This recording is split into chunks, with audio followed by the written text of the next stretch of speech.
Пошли. Все вместе. Какие ваши доказательства? They want you to comply. Cancel culture is about canceling it. Cocainum. Up yours.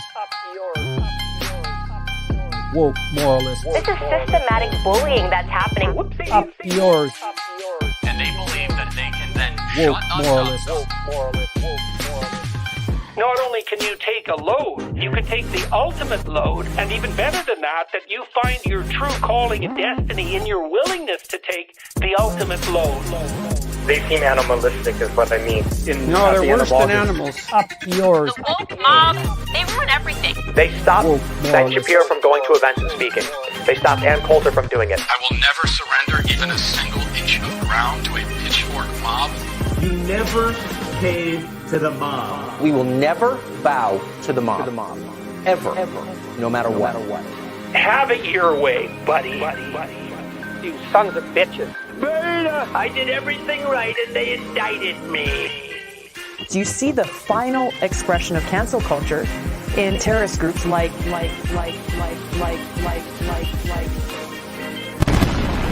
We'll see who cancels who. Hey. Hey, how are we doing, folks? Good. Doing all right?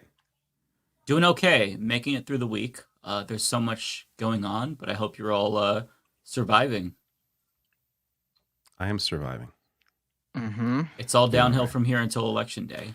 The only thing that forward matters to that. for me tonight is this Mets game. So I'm watching it on. You're watching a Mets yeah. game. I'm watching a Leafs preseason game over here. I mean, your game doesn't matter, whereas my game.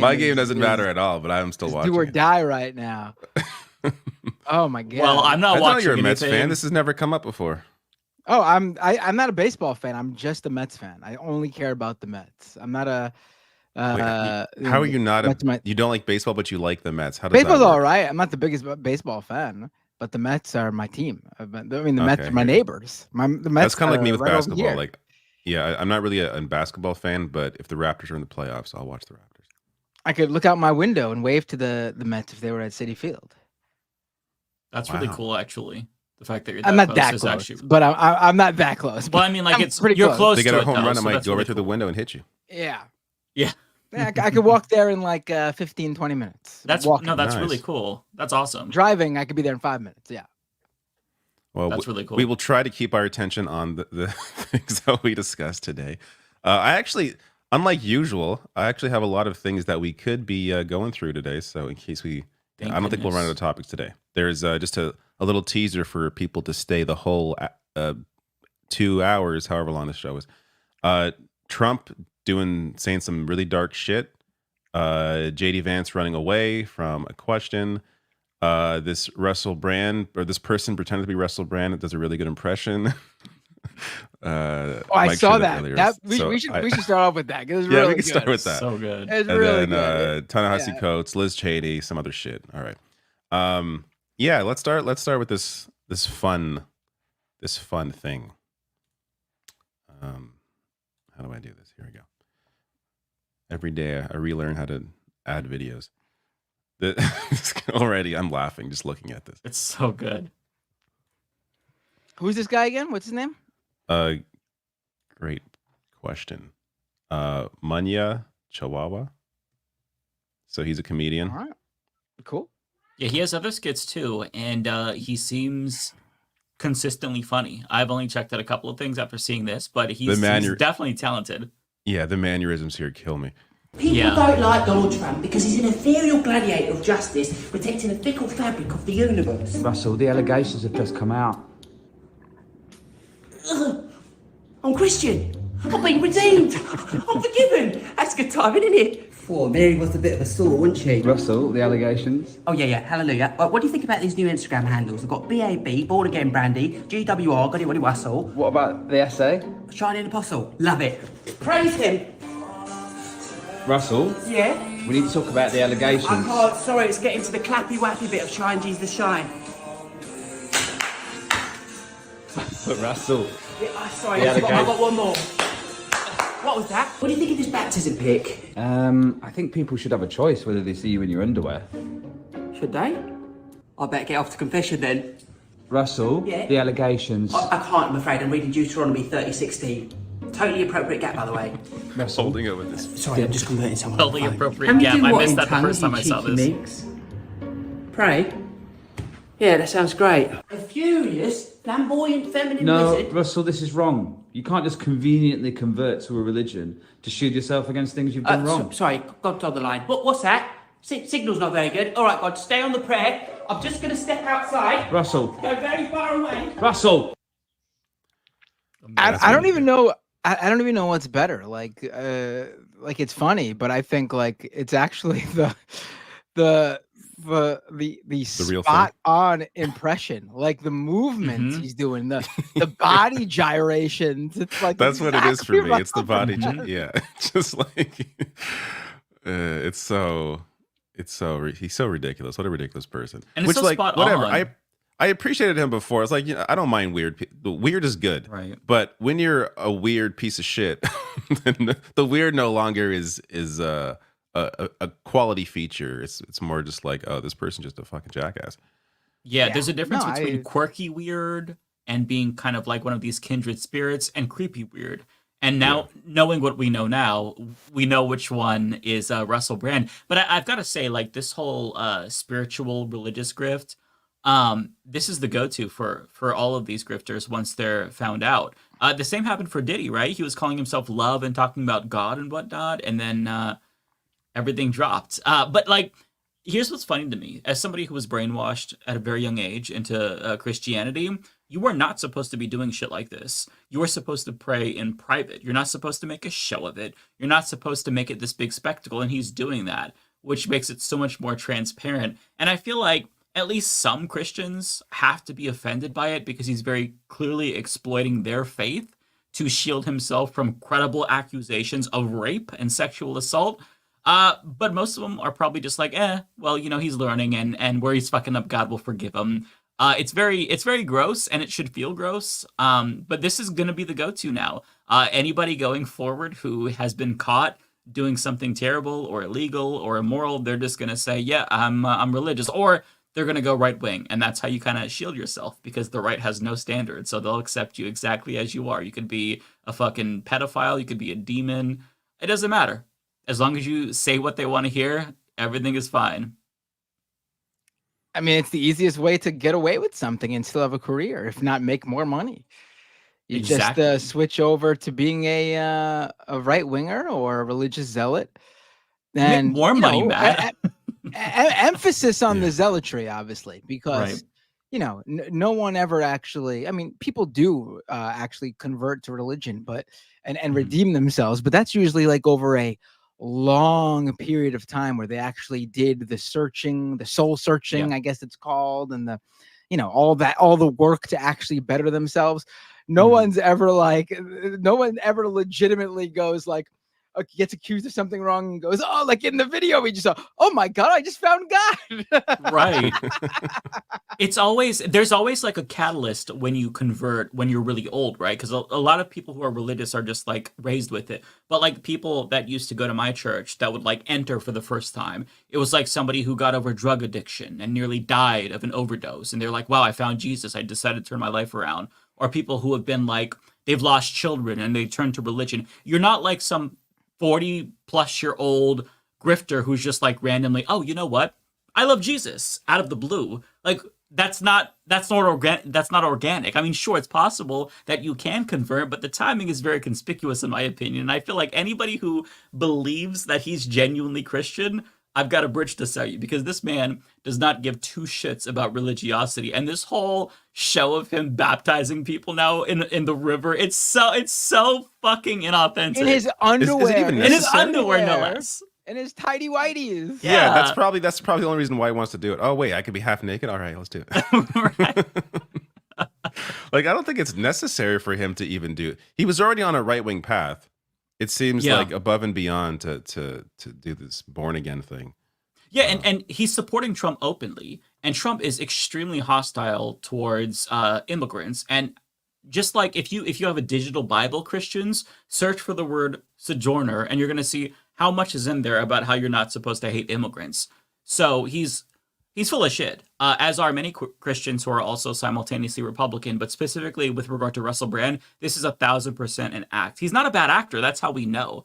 But I saw somebody posted, it was the poster for like the movie Get Him to the Greek with Russell Brand, Diddy, and the other, I forgot his name, Jonah Hill. And I was like, man, this is such a cursed image now looking at it. Oh yeah, pull it up. That's I saw that movie in theaters in like, what was it? 2005? I liked the movie. I liked it a lot. I hate to say it. It was like I of forget everything about it. It was like the peak of like Judd Apatow and Jonah Hill's comedy portion of his career. Obviously, he went on to be in bigger movies, but that was like, it was like right after Superbad, right? And there was like maybe one or two other movies that Judd Apatow did. And like this one was like, whoa, he got like Russell Brand and P. Diddy, and Jonah Hill is now moved to like the main star of the show, of the movie. It's like, this is gonna be great. It was actually, if I recall, all right. Like it wasn't bad. Yeah, there we go. Oh, it's so hard to look at this. It's so badly photoshopped too, by the way. Like look at Jonah Hill. What happened to Jonah Hill? I don't even remember what he did. Did he do something? If I'm remembering, I think he was. So there were texts that leaked between him and his girlfriend. By the way, who was also Jackson Hinkle's ex as well. Oh right, I forgot about that. Yeah, it's a whole wormhole. But Jonah Hill was like trying to be emotionally manipulative. Nowhere near as bad, obviously, as Diddy and Russell Brand. But like people were really critical of him because he was emotionally manipulative. In fact, we talked about this when it was Rebecca's first official episode as a member, and her and Ole were debating about it, and Ole was trying to text her. Do you remember? Oh, yeah, because he was like talking about what his therapist told him to say or something. Yeah, like, he was trying to code his manipulation in like therapy speak, and it seemed very. I don't know. I tend to think, there are the vibes were bad. Of course, there are people go through relationship issues, and some people come out being the asshole in that. But unless it's like something that goes above and beyond where like people should know because someone's in danger, like they're being abusive or something, a relationship fights are really nobody's business, even if the celebrity is the asshole. Like that's just people being people. I don't recall the details. Maybe it was more than that, but based on what we're recalling right now, it sounds like, you put him next to Russell Brand and P. Diddy. I think Jonah Hill's all right. There's definitely gradations here. Jesus would forgive him faster than Russell Brand and Diddy. I think that they're beyond redemption. The Bible would not say that. But I mean, you've got to mean it though, right? So if you're actually genuinely religious, then Jesus is going to see that Russell Brand is completely full of shit. And he's going to be like, you know what? I smite you, motherfucker, straight to hell. That's what's going to happen. I mean, it's not real, but if it were real, that would happen. So I have a Trump clip. This is the one that you shared, Mike. Do you want to do this? Should we do this? Yeah, let's. This is where he's talking about. So Trump is asked about Haitians in Springfield, and this is just a reminder of how terrible and dark this man is. This was really like chilling to watch. Springfield is such a beautiful place. Have you seen what's happened to it? It's been overrun. You can't do that to people. They have to be removed. So you would revoke the temporary protected status? Absolutely. I'd revoke it and I'd bring them back to their country. So legal, again, these are, we have a great discussion about illegal immigrants, but these are legal immigrants in Springfield saying that he would send them back to Haiti. Yep, because apparently the way that they did it, even though it was quote unquote the right way, which is what Republicans say they want from immigrants, well, since they have temporary protective status that was granted to them by Harris, according to J.D. Vance, well, that's not the right kind of legal immigration. Has nothing to do with them being black. It's because that is illegitimate. I guess they have to apply some other way, or maybe they're just not welcome at all. I just feel like what little mask they had on has slipped to the point where like the average American really should see this. as what it is, which is fascism. And the fact that now a majority of Americans support mass deportation, I honestly, I'm not going to chalk that up to propaganda or brainwashing. Anyone who supports that is just a bad person. I'm sorry. I'm blaming the voters there. Because if you think that that's something that's appropriate, if you think that mass deportation can be carried out without massive, systematic human rights abuses and violence, I don't know what to tell you. So this is one of those situations where Trump is very clearly telling us what he's going to do. And anybody who's trying to minimize the threat of Donald Trump in light of this, you're being incredibly selfish. I get that Kamala Harris is not bad, is not good. But those 15, 20,000 people in Haiti, I'm sorry, but their lives should not be destroyed. They came here, they moved to Springfield, they rejuvenated a dying town, and he's saying it's been overrun. Look at what happened to Springfield, as if it was anything bad. Like, they're model residents of Springfield. They should be on a path to citizenship. That's exactly what we want. We want immigrants, theoretically, who come here, they go to church, you know, they pay their bills, they stimulate the economy, but like, they're here and they're getting demonized. There were 30 plus bomb threats in Springfield, 30 plus bomb threats. People had to pull their kids out of school. It's just so fucked up. And the fact that he's saying with his full chest, yeah, I'm going to deport these legal immigrants. I mean, I feel like it doesn't get any more clear than this. It's fascist. It's so fucking insane to me. And it's worth keeping in mind, this is what he's doing as a candidate. Exactly. Like, this is just him as a candidate. So him as a president. I think it's easy to forget how fucking crazy shit was when he was president. Yeah. People appear to forget because the polls are way too close.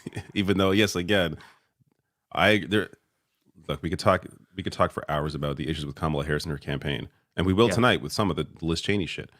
But this shouldn't be a close election. Like, no. It's just wild.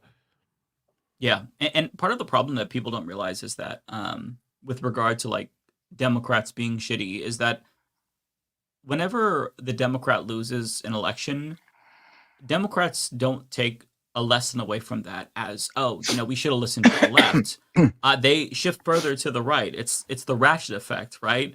I mean, after 2016, you know, when Trump was president, he won. And then in 2020, you know, the next president, much more xenophobic. Like, if Trump gets 4 more years after winning on mass deportation, how much worse will it get the next time we get a Democrat? Is it going to be fucking Joe Manchin who's the nominee? Yeah. Like, that's not the way to progressivism, right? There's this idea that, oh, if Hillary loses in 2016, it's going to make the Democratic Party learn their lesson, and then they're going to put up Bernie Sanders next time, and look what they fucking did to make sure he lost in 2020. Like, there's no learning of lessons here, because that isn't how the party works. That isn't how politics works. It's about power. Yeah, so I thought that too, David. No learning for real. of lessons. I actually thought, I don't want Hillary to lose. I want Trump to lose. I hate Hillary. I won't vote for her. Like, my thinking was, but, you know, if you keep voting for her, then they're going to think they could do whatever. In reality, they don't give a fuck. They don't care about your votes. Like, Kamala's trying to win votes from Republicans currently. All that's going to happen is things will get worse, and they'll move further and further to the right. The Overton window shifts. I feel like by now we should all have learned, but I think that a lot of people's justifiable rage with Democrats have it's really blinded them to the threat that Trump poses, to the threat of fascism. And that's worrying, because I feel like as lefties, we should be wanting to defeat fascism. In fact, that should be priority number 1. But a lot of people are just willing to, you know, let Trump win and say, fuck trans people, fuck Haitian migrants, fuck queer people, fuck women who need abortion. By the way, 210 women have been arrested between 2022 and 2023 since Roe has been overturned. Arrested. One of them was arrested for 22 days for having a miscarriage.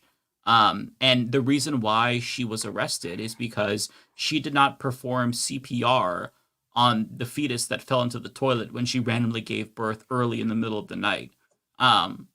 Didn't even know she gave birth. But since she did not try to resuscitate the dead fetus, she was charged with murder, literally. But a grand jury threw that out. Like, that's what's happening. So I feel like you can't just say, oh, yeah, you know, I forgot about that story. Wow. Yeah, a lot of this, look, I forgot about that too. This is an issue with the Democratic Party. Like, why aren't they talking about this shit 24? It's just like, yeah. I know they bring up some of these stories, but this should be top of mind. Like stories like that should be something that is readily available in our brains. No, they're not talking about it enough. It's a dystopia, and the fact that we're just like trying to run on joy, like I get that nobody wants to hear some humglum bullshit, but we're in a dystopia right now. Like we're kind of staring down the barrel of like actual fascism, and not just like a fascist in control, but like the regime starting to change with Project 2025. You can't go back once that happens. I don't get where this joy thing came from. That was not part of like the stuff that people really liked when Kamala first announced, when Biden first dropped out, Kamala campaign started getting off the ground. She announced Tim Walz as the joy thing never came up. I was behind the campaign that was calling Republicans weirdos, that was chanting, "We're not going back." Like that was like the campaign that I was like, this is really good. Like this is like angry, but like in a positive way, like a good angry, and like they were calling out their opponents. Now we got the campaign that runs on joy, while the current Democratic White House is arguing over whether Lebanese American citizens in Lebanon are really American citizens. We got this joy shit. We got Tim Walz out there looking over at JD Vance every 2 seconds, and instead of looking him in the eyes and calling him a fucking weirdo, he's saying, "I agree with you."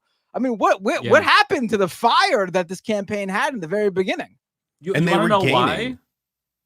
One of their advisors said, "Stop saying weird. Stop saying we're not going back, because you need to focus on the future." And they said weird was too aggressive, so they stopped. Whoever is giving them advice, I mean, it's clearly the Biden people, which are all terrible. But like, how often do you see Tim Walz? He was out on the stump every single day before he became VP. Becomes part of the campaign.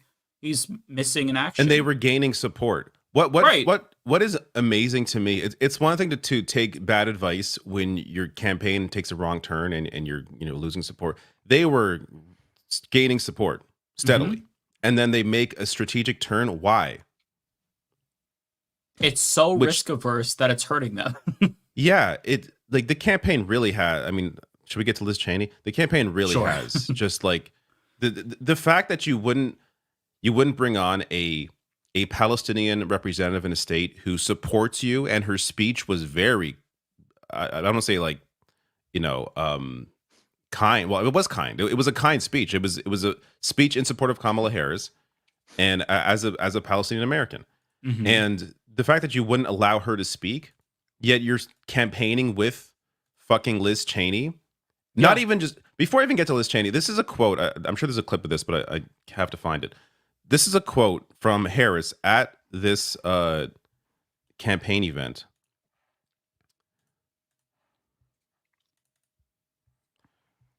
Kamala Harris to Liz Cheney. "I also want to thank your father, Vice President Dick Cheney, for his support and what he has done to serve our country." Fuck me. What the fuck are you talking? This is comical. It's so insane. I can't.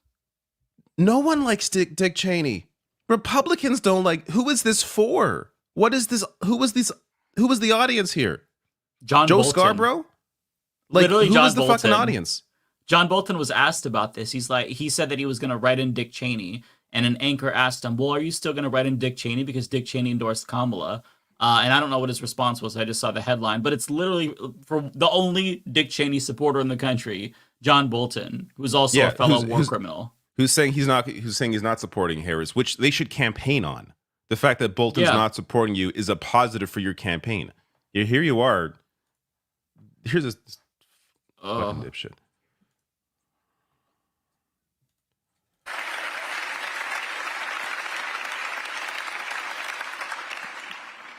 I tell you, I have never voted for a Democrat. But this year, I am proudly casting my vote for Vice President Kamala Harris.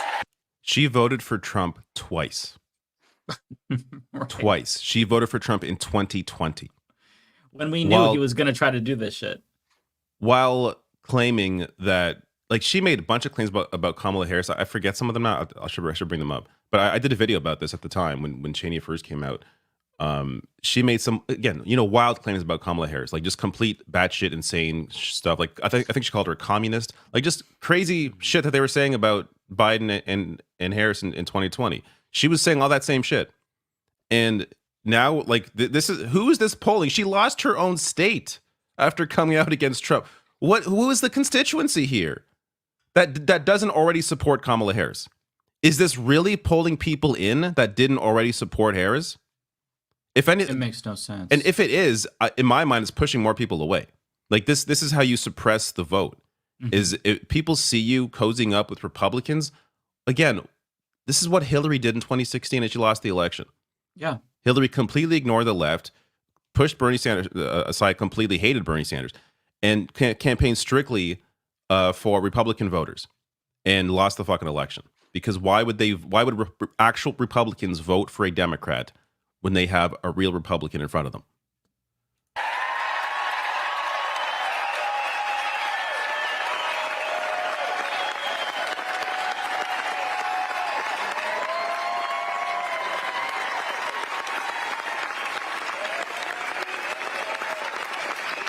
Oh my God, how long is this fucking applause?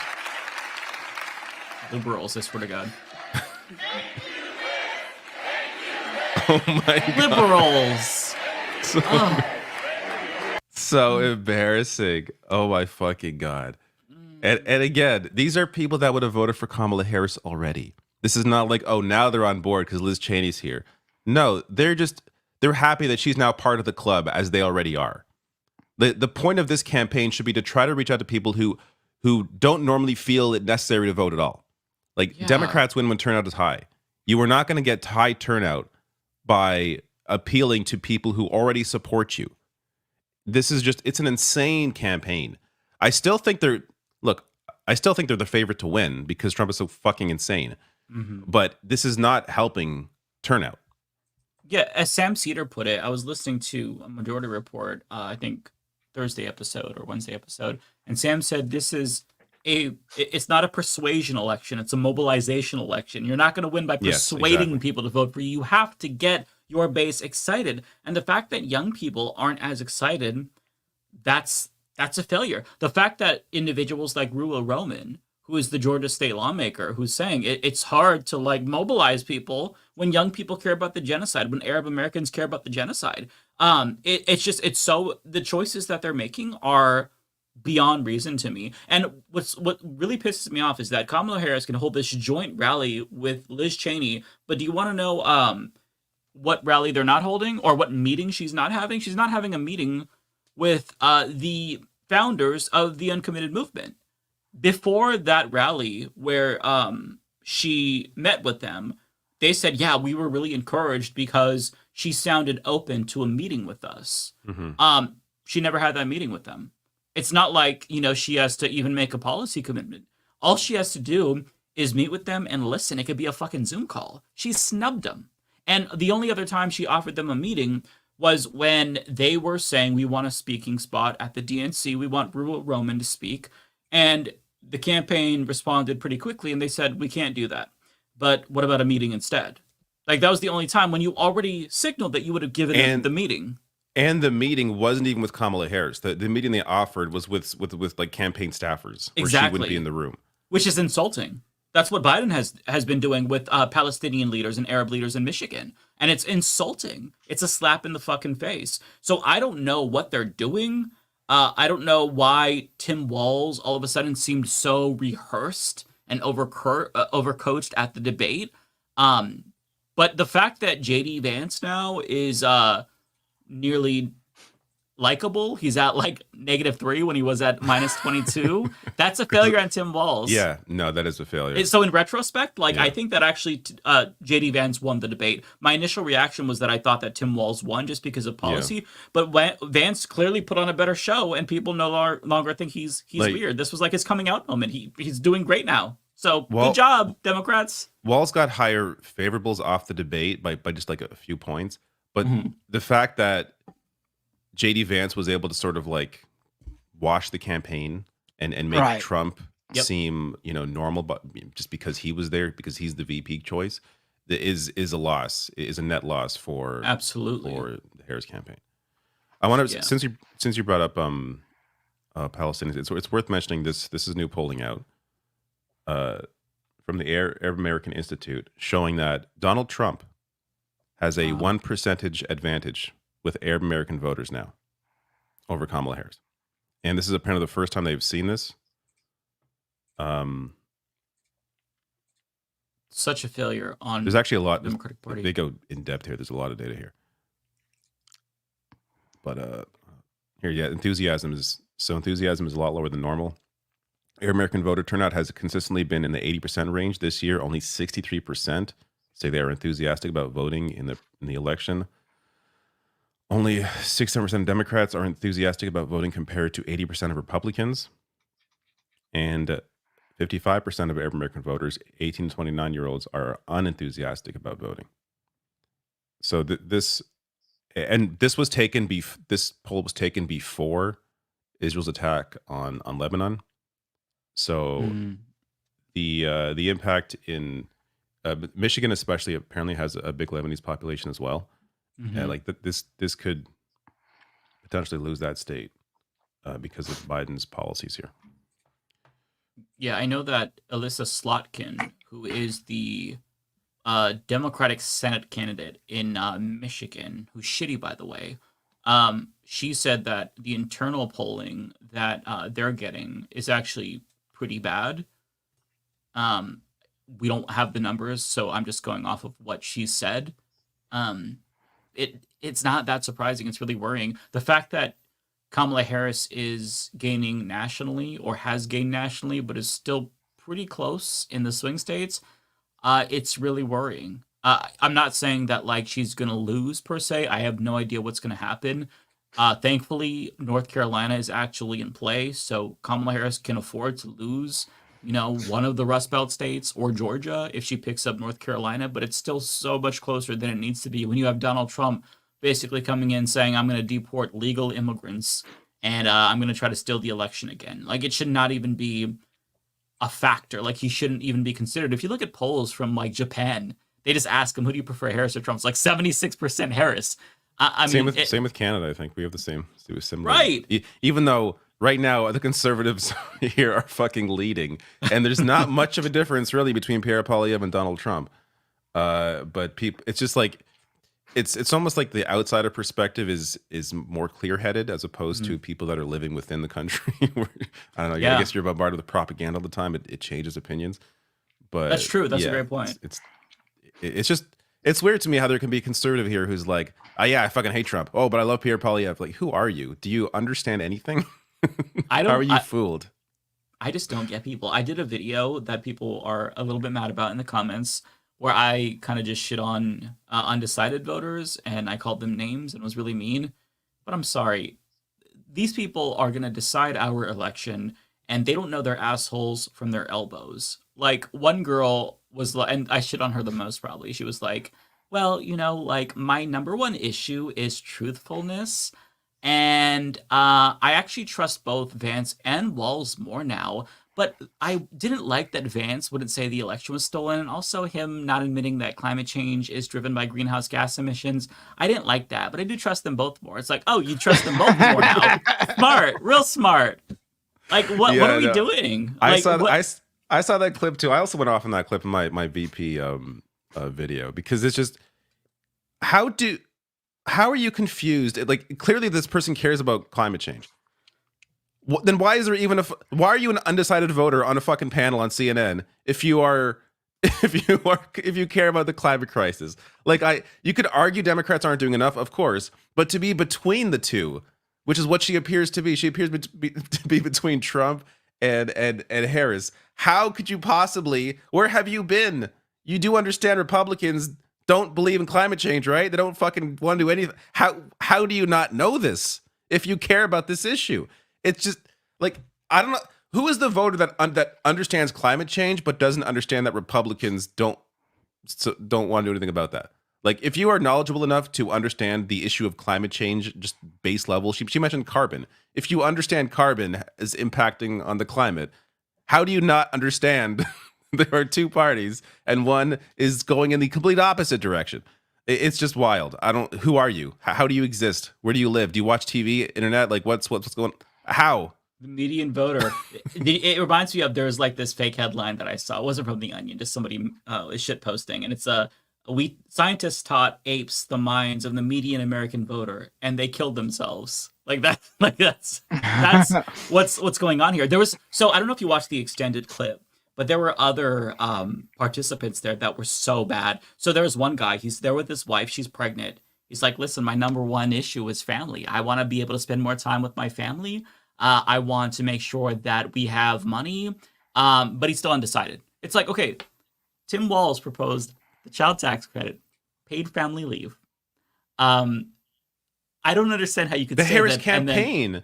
But doesn't the Harris campaign? What is it like $6,000 a child or something? It's $6,000 per child for newborns, by the way, which he was about to have a newborn.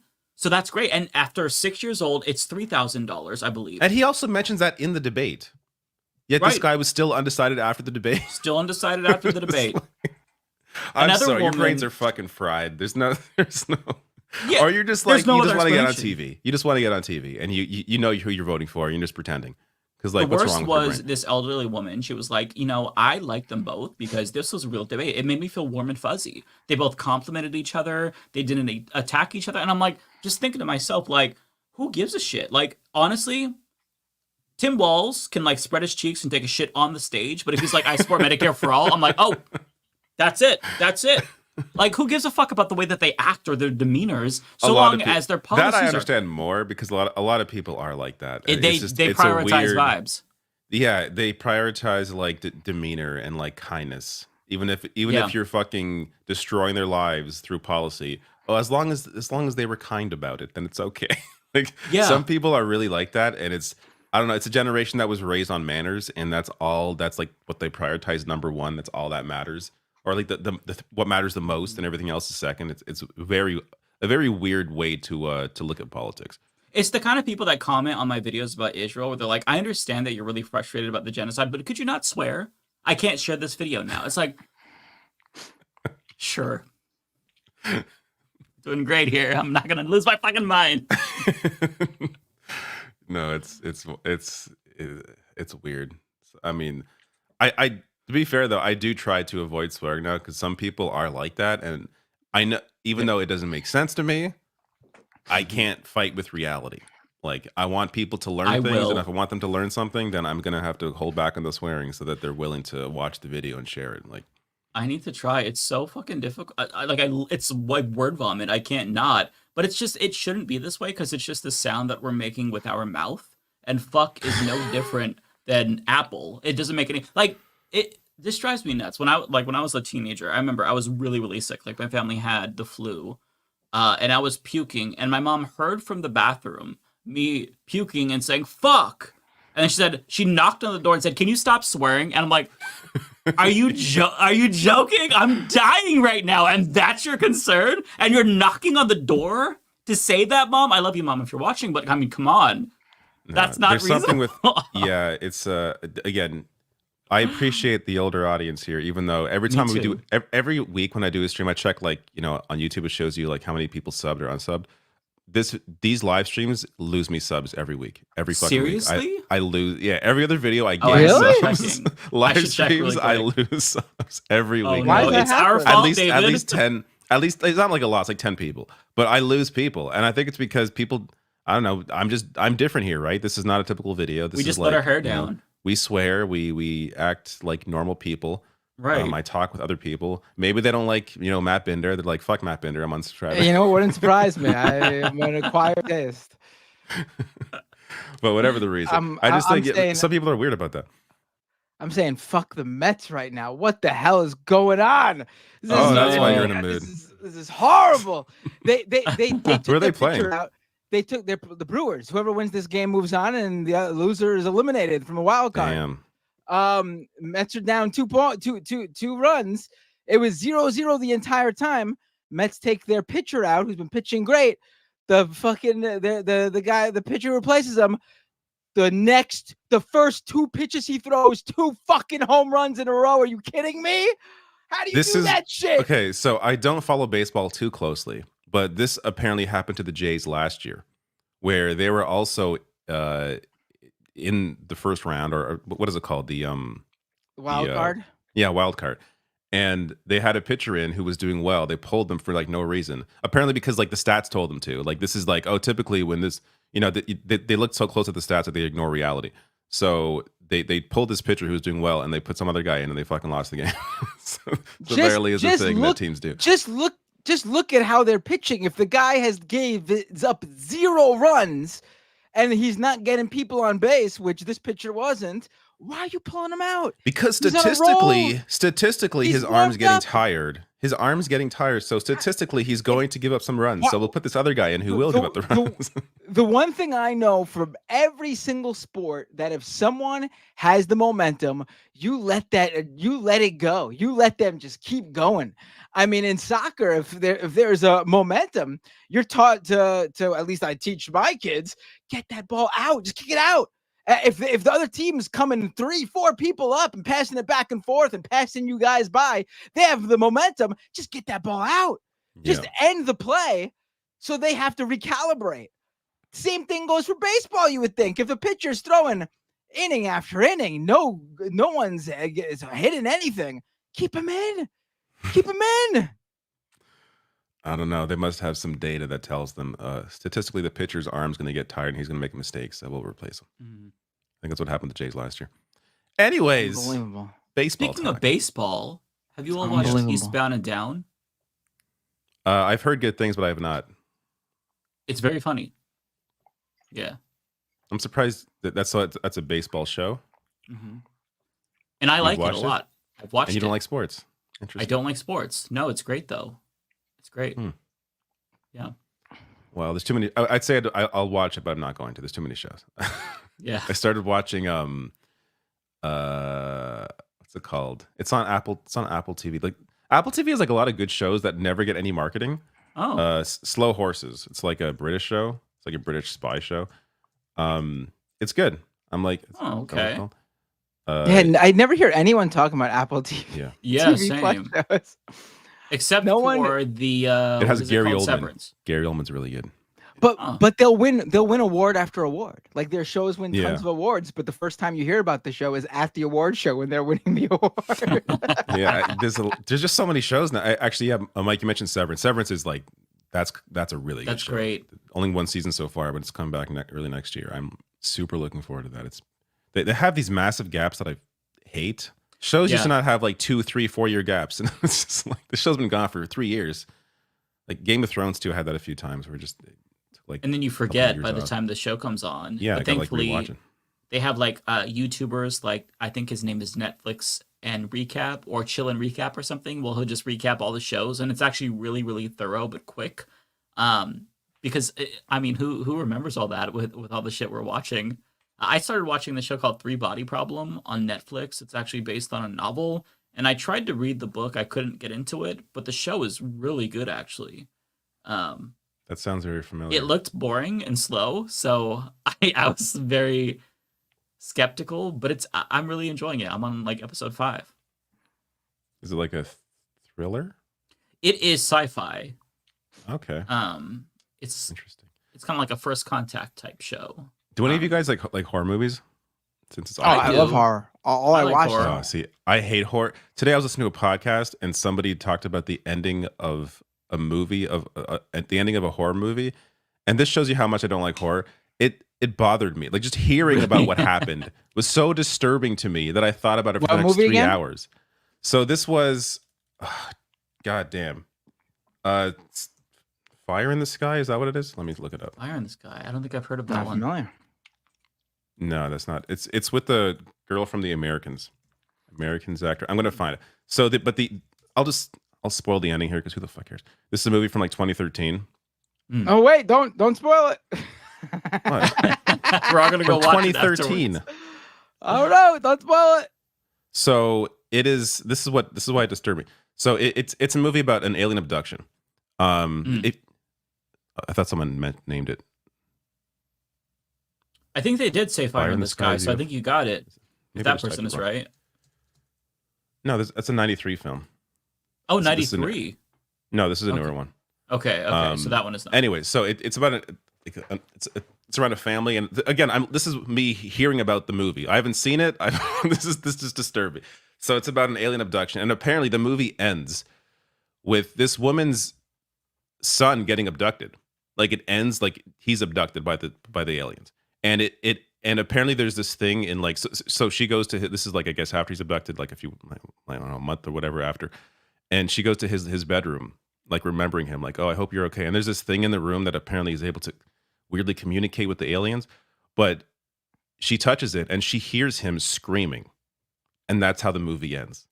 Oh, that is a really bad ending. Fucking disturbed me so deeply that I know this is why I don't watch horror movies. Like that is like a parent's worst nightmare. Like this idea that her son's abducted and she's hearing him fucking scream and she can't do anything. Like it's just so fucking disturbing. No, that makes sense. I feel like as a parent, that would be disturbing. Because Yeah, even though it's not real, and you know it's not real, just the thought of your kid suffering is awful. And like that was enough for me. I was like, all right, I'm never gonna watch a horror movie. It was just a reminder that it's Halloween. I thought about maybe I'll try to get into something. I'm not going to. I personally love them, but I don't watch them a lot because my husband hates them. But he does put up with horror movies for me, so I appreciate that. We watched this movie back in like 2014, 2015. I don't remember what it's called, but it was about this little girl who gets possessed because she opens up this box and some demon possessed her or whatever. But it's funny because towards the end of the movie, there was like an exorcism scene or a scene where like she was going buck wild and the demon was like growling, and like our cat was sleeping on our lap. What? Are you talking about? Are you describing a horror movie porn parody? No, it was like the climax of the film, and the little girl was like, "Are you going sure psycho. You're not describing?" I'm positive. Yeah, I don't. I wouldn't be interested in that. Sorry, just to interject quickly. The movie was called Dark Skies. That's what Dark. Oh, okay, Dark Skies. I never watched that. Yeah. Okay. Sorry. Okay. But so as that scene is happening, and the little girl's like hissing and like trying to like attack people, our cat is sleeping on our lap. I think she's sleeping on my husband's lap. Was like started hissing in her sleep as like that was happening, and she like freaked out and just like clawed the fuck out of his leg. So that added to the scariness of the movie, because it was like, you get attacked as the little girl's attacking in the movie. But it didn't really like scare me per se. But the situation was scary. Oh, The Possession. Yeah, thank you, Anonymous. Yeah, it's called The Possession. No. I can't. I'm trying to think of a horror movie I like enjoyed. Well, what horror movies have you seen? Not many. That's what I'm trying to think of what I've seen first. I'm trying to remember if I enjoyed any of them. Night of the Living Dead's a classic. Everyone loves Night of the Living Dead. I just watched Talk to Me last. You've never seen Night of the Living Dead? You guys? No. I really enjoyed Psycho. Psycho's good. Night of the Living Dead's a very political movie. You should see it. It's a classic. I don't know that I've seen that. You've not seen Night of the Living Dead?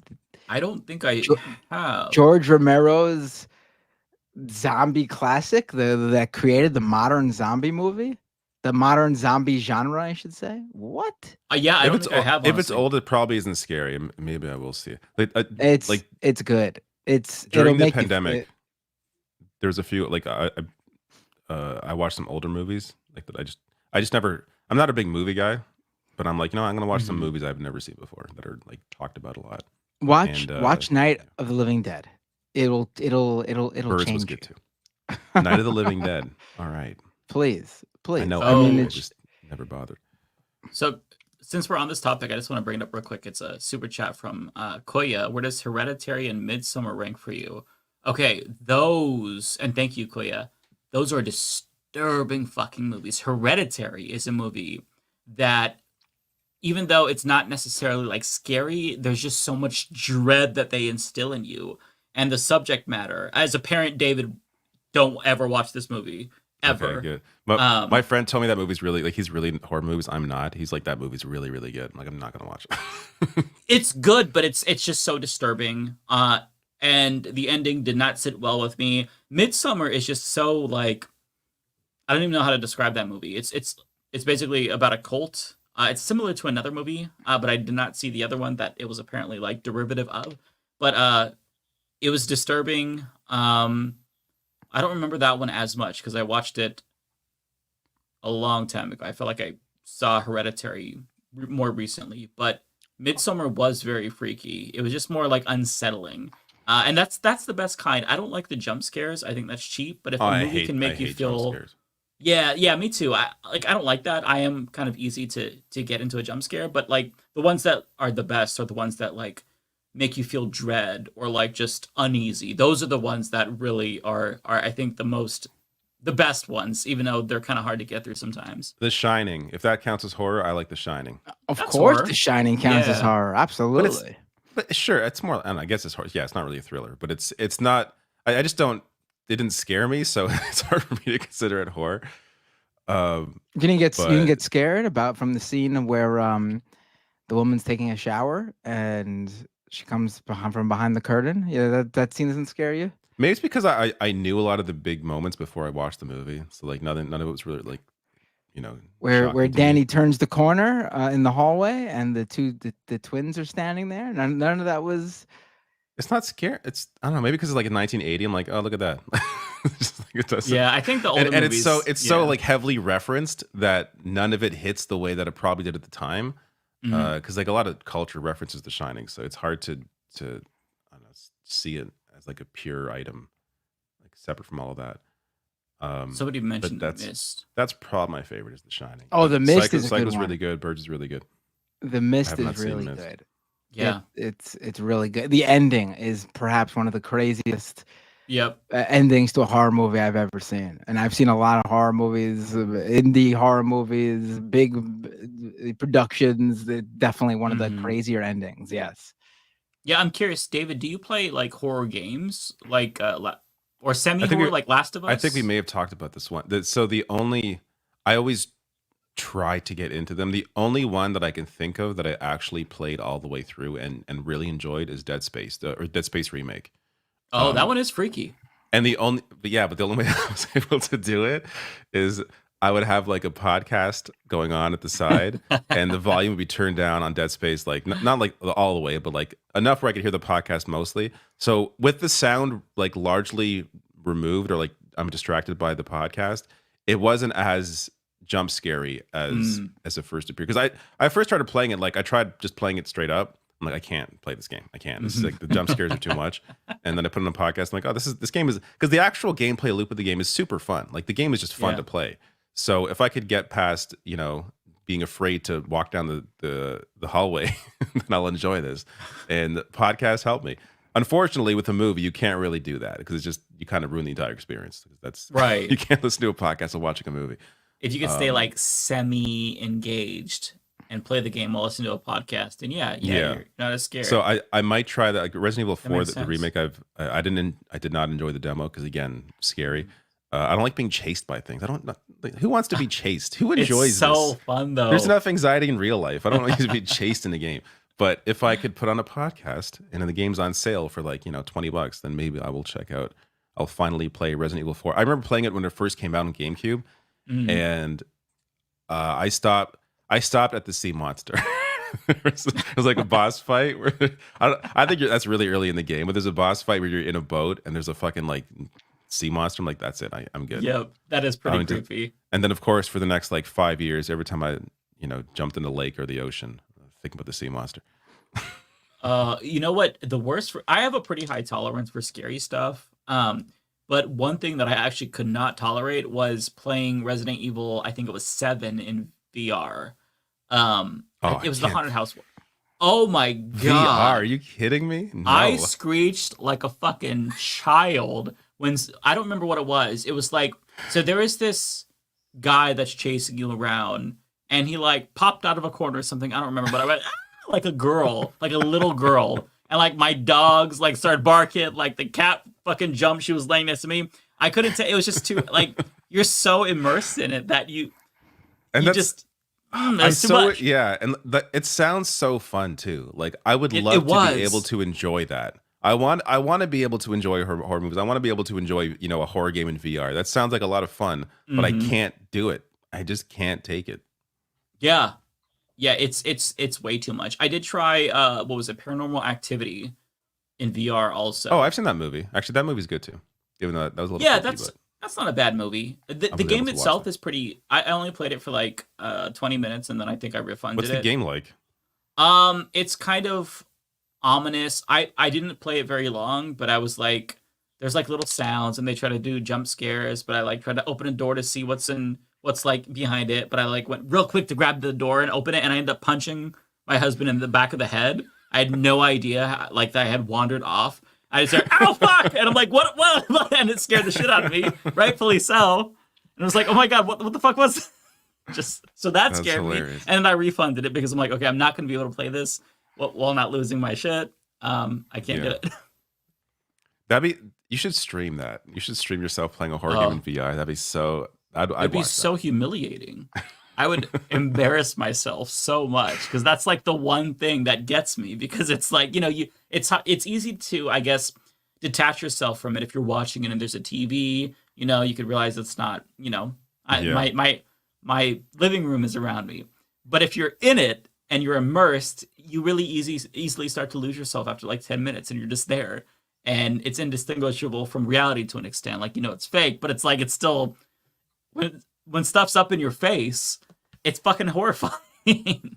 Like, you really I get motion sickness like in VR games where you're walking around but you're standing still, like obviously in person. I get, unfortunately, I get motion sickness with that stuff. Like I tried playing a few games like that and just like can't. It's just even there's like a go-kart racing game in VR too. I tried that, and even that, like, because there's like big jumps and when I felt like I'm like in an airplane when there's like turbulence. It's just, my stomach's like going like upside down.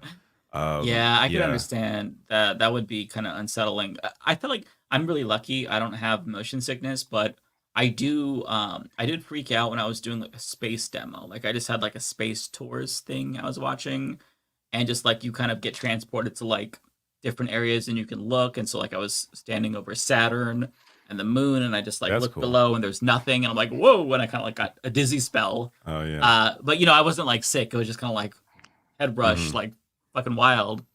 Yeah. I guess we get back to politics. Yeah, we're probably boring everybody with the. I'm enjoying the conversation, but people are having a good time, and you're giving me time to pay attention to this last inning of the game. Oh, come on, Mets. Oh my God. Oh, we got three outs and it's over. Here we go. Everyone prayer chain right now for the Mets. Prayer hands in the chat, everybody. Oh my God. No, screw that. Prayer hands for the Leafs preseason game. Actually, I think they them just won. too. We can have prayers for everybody. There's no limit on prayers. Alan Wake 2. I guess that's horror. I played Alan Wake 2. That's definitely horror. That shit is very unsettling. And funny. But I also did the podcast trick. So hey, I had a podcast. I feel like that counts. That one less so, because that game, I feel like you have to. Part of the experience is like, for that game especially, is really like, you want to hear what's going on in that game. So it's there's a lot of like dialogue, and it's a game where the story matters. So I used a podcast less so. But yeah, that game has some scary moments for sure. Oh yeah. I like the musical number, so that kind of helps to lighten. Yeah, that was a really fun moment. Loved it. And Silent Hill 2's coming out. I'll play that too, maybe. Yes. Hello, Rebecca. Rebecca. Hi, guys. Oh, Rebecca's here. How have you been doing? How are you okay? You're in Georgia right now, and I know that it's ghetto. There's a lot going on. It is. It is a lot going on. Hold on, let me get the right mic. It is a lot going on. I kind of like it's been weird, but we're getting through it. And it's so funny because like with the whole biolab thing, that was so random. But the storm portion of it, I know that people, my area got affected, but not as bad as like the neighboring areas. And people were without lights for a while, flooding. But I know a lot of people were still told to go to work. Like that was the crazy part to me. So like friends and family were still having to go to work. And then the night of the storm, I know that people were still at work. They were trying to, like, companies were trying to write it out to the last minute. So people were leaving in floods to get back home to their kids or whatever to prepare. And they didn't even have time to go to the stores because how this thing was just coming in. But then like right after that, we all were getting these text messages about not going outside like for like 2 days because of the biolab joint. And so it was weird there. It was just kind of weird. But you know, I'm good though. 100% fine. Just tired. But yeah. I mean, why does everything happen in the same week? The biolab, chemical explosion, Hurricane Helene, like you could barely deal with one of these crises at a time and you've got multiple. Like, what is happening? And it's crazy. And then there's Donald Trump. It's just all bad. It's just all bad. But yeah, what the hell? Yeah, it's bad. It's kind of like overwhelming because then it's like with all this stuff, it's just so super overwhelming, but it's cool. And then my aunt died, so I have to go back home. Oh, but no, it's fine. She was ancient. Okay, so Still, that's okay. so hard. Yeah, she lived a good life. Like she like died like 94 or something, but she lived a great life.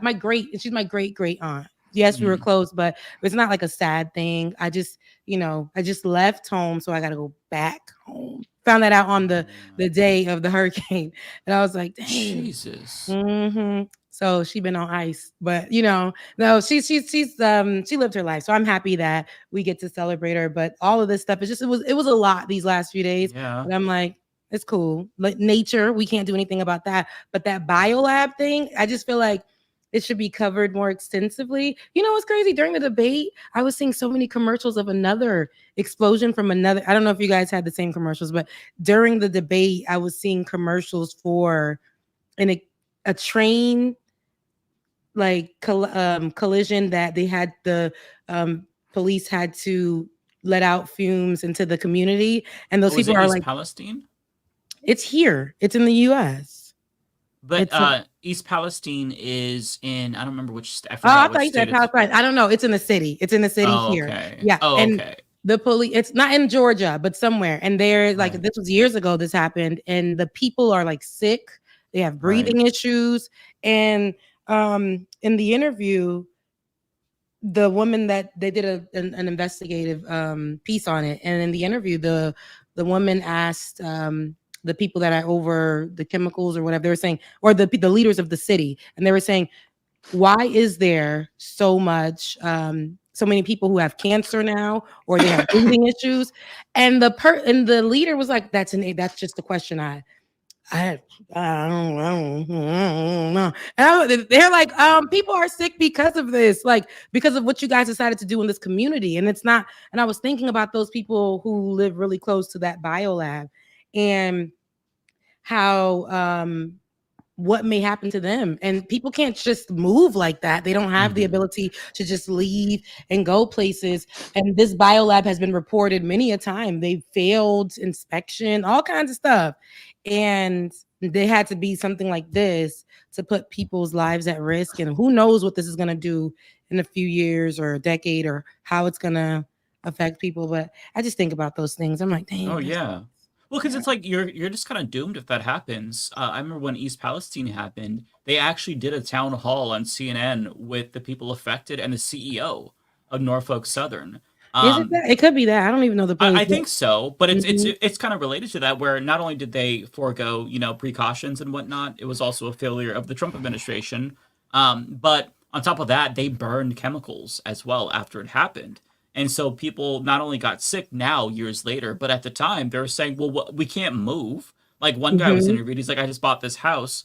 So they were asked, I think one of the people asked the CEO on a CNN town hall. I did a video about it. It's been a while, so I'm going off of memory. He was like, well, are you going to make it right? And he's like, I will. He's like, okay, well, will you buy us all out of our mortgages? Because we can't sell these homes. Who's going to want to buy a home with the water Property that's contaminated, the air? Yeah, for sure. Yeah. And he just kind of, we're gonna make it right. Just avoided the question. How they do exactly by just kind of fading into the distance. It's the Homer Simpson waiting going back into the bushes, hoping people forget, hoping the rest of the country tune out, so that way it's no longer like he's not feeling the pressure. And when it's just those citizens and we all forget about them and the headlines fade away, then it's like, okay, now we're done. Fuck off. And that's what happened. And it's really sad, because if you can't move, you don't have the resources, or you can, the only wealth you have is in your house and you can't sell it, you're kind of just you're doomed. Like it's and it could happen anywhere.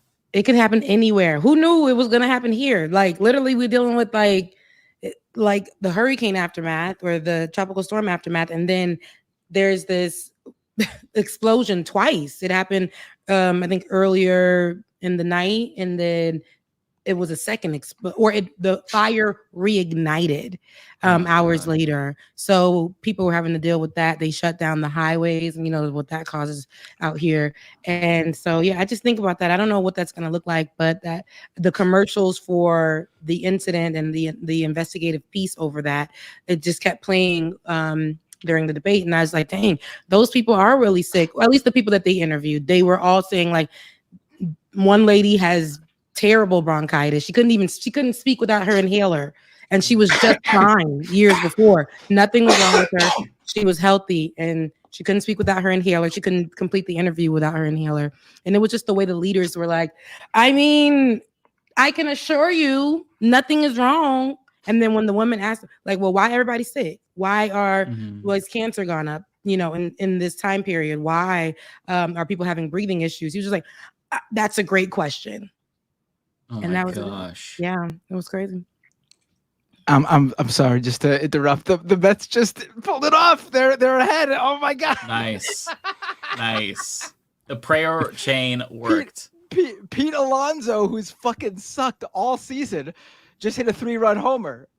What is this, baseball? Look, because I don't know. Sorry, I'm with you, Rebecca. The Mets. The His Mets. New York Mets are playing in the wild Is that card. baseball? It's a must-win game. Yes. Okay. Nice.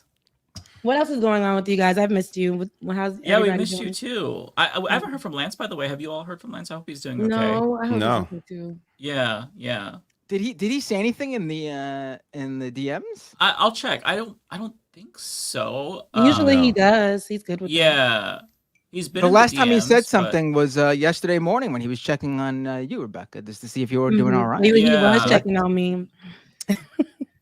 I hope he's fine though. Probably I'm sure he's fine. If it was something horrible, he would have told us. Probably just couldn't make it. Maybe he just fell asleep. Yeah, which I would not blame him in the slightest. Sleep is good.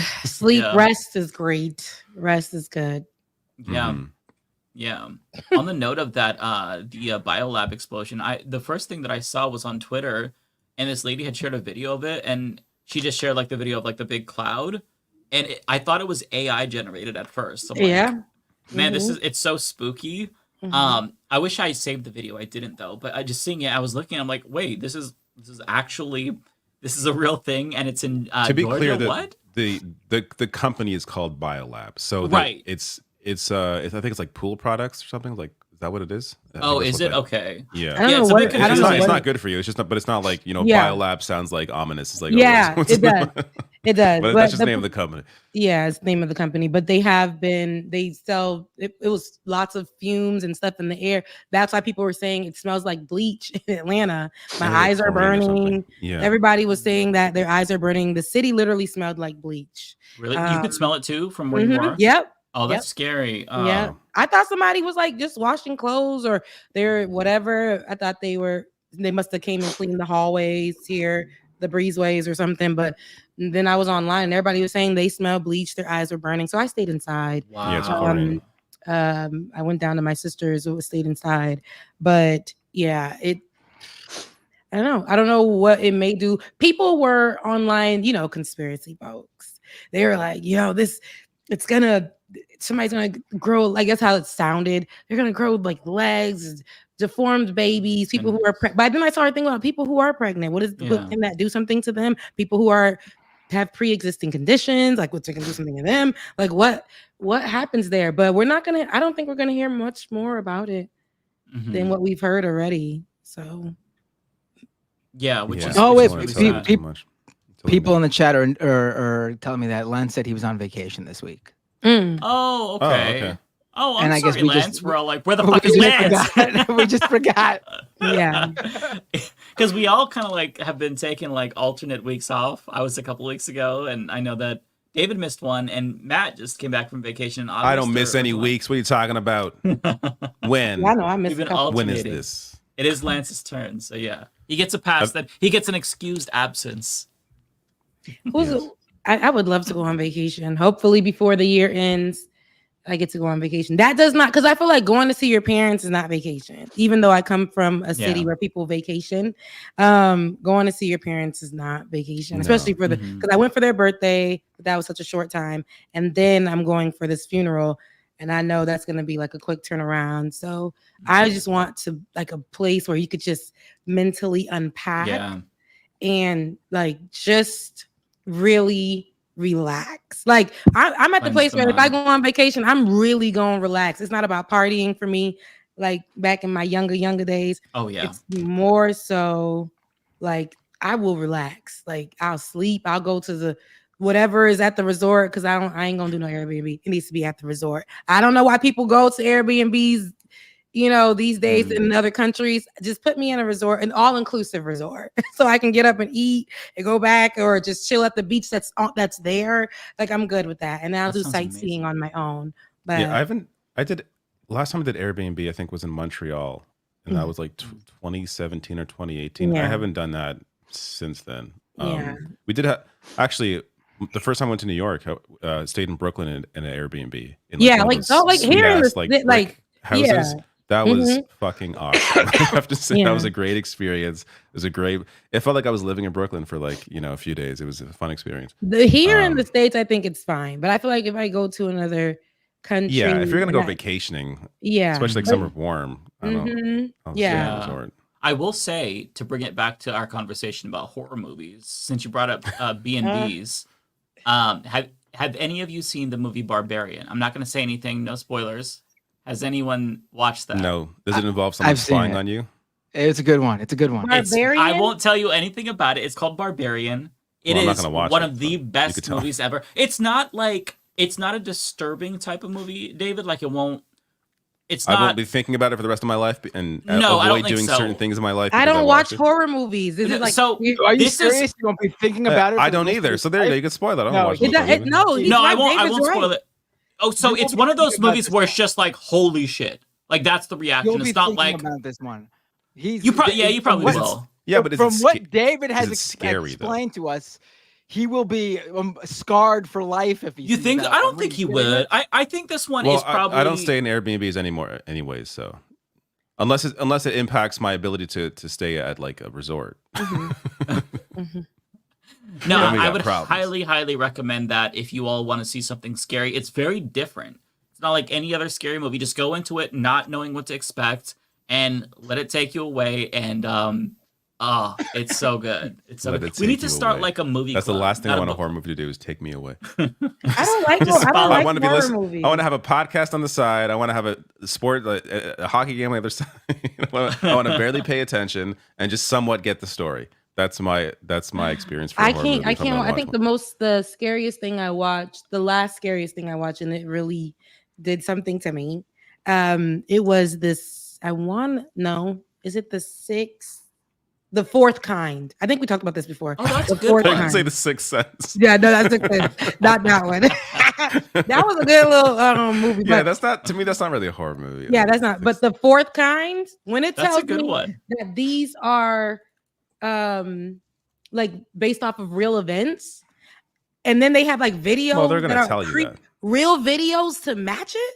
Nah, leave me alone. I was in that movie. I couldn't sleep for years. I enjoyed that one a lot. I know that it's based off of real events, so that means like some crazy person. Oh my god! They had real videos in there. 18% rating on Rotten Tomatoes. Well, some of those are like they're meant to look real, kind of like Paranormal Activity, but I don't think they're actually like real videos. But either way, the movie was so damn good. I like that's a good one. They never found the daughter. They never found her. Doesn't like every horror movie do that though? This is based on real events, and it's not. You look it up; it's like not really based on real. It's based on someone's like imagination, like the real events of what they thought up to write on the script. But yeah, everything is based, in some way, like on something real. But how far away they get from it is an open question. Wait, this is about aliens. It's not okay. I believe aliens exist in the universe. Real, I don't believe they abduct us. had like real recordings they were playing on. It just sounded creepy. It was creepy. It is a fun one though, for sure. So you are into the horror movies and stuff. I like them a both lot. these guys yeah. are. I'm not. Yeah. I watched a movie called Talk to Me last weekend. That one was okay. It was pretty Oh wait, which one it is was that again? Hold on, unsettling. let me. That's the one where they grab the Talk hand to me. That's a and good say, one. "Talk That's to a good me." one. Yeah, That's a I good thought one. I thought it wasn't bad, Some honestly. missed opportunities. I remember watching it and Mhm. thinking some missed opportunities here. Like there was way too much time in between things happening, and Right, not I in a agree good with way. that. I'm a fan of I horror agree. that has you sitting at the edge of your seat and like Mhm. very little happens, but you feel that suspense. This movie didn't quite get that down, and then there was too much time in between when things did happen. But it was good. I agree. Yeah. Somebody I said just feel like talk it's to just him. so that darkness, Talk it to just him. follows you after watching it. It just be in your home. Kind of like anytime I go to the movies or I watch a movie, you know how you Google it. You just try to get who's the characters, what they're like. I go down like just rabbit holes. And when I watch those type of movies, now I go to Google and see, and then I'm like, oh my God, like this is like what? And now it's in my head. I can't sleep. You know, I already sleep with like, lots of light, not like from the window. Like there's a lot of light from the window. And I let that be because I can't sleep in the dark. So when I watch stuff like that, it just the way my brain functions. It's like I'm gonna No, keep that's me too. thinking That's about why I that for a can't. long time. That's why I said I agree with you, David. I'm not going to share it here because it's too disturbing. But I shared the ending of a horror movie that I heard about in a podcast today to these guys, and it reminded me why I can't watch horror movies. It was just a really unless you want me to share it, then I can freak you out. No, okay, then I won't. Because It I'm was not. just so I'm- disturbing. I hate it. I just don't. I can't even hear about the stories. It disturbs me, let alone like watch the movie. Oh, Like, you know what? The scariest movie that still haunts me till this day. I'm not even gonna give you the synopsis. Just if you want to look this up, you can. I think the movie is called Awake. It's with Hayden Christensen, I want to say. Don't look it up, but if you're really curious, it might scar you forever because it's based on something that can happen in reality and does happen. oh, then forget it. I'm not looking it up. The movie itself is like completely fictional and like it's a little bit stupid, but it's based on something that can happen. And I didn't know that this was a thing that can happen, and now I've been traumatized. Yeah. I think I know. Not knowing anything about the movie, I'm gonna guess based on the name of the film. Is it about like sleep paralysis? Like, yeah, okay, it's Hayden Christensen You don't have to and give away too Jessica much. Alba. That's enough. I won't say anything else. It is about sleep paralysis, but a specific time when that happens. I'm not going to share any more because I don't want to give anybody a new fear. New fears unlocked. Don't want to do that. No new fears. No, Just It's creeping me out. No new fears. Yeah.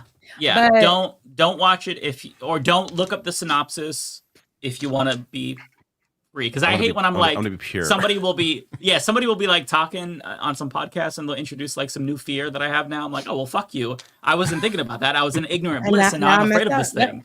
Yeah. So that's why I don't watch horror movies anymore or those type of things because what I know, like I am too sensitive these days, and I can't even the things that I process now, what I listen to, how I listen to it, what I talk about, even the music that I listen to, I can't listen to some kind of stuff no more. And I used to listen to I love music. So, but if I'm listening to stuff that has like, I'm like, not you going into people's house and blowing their brains out now.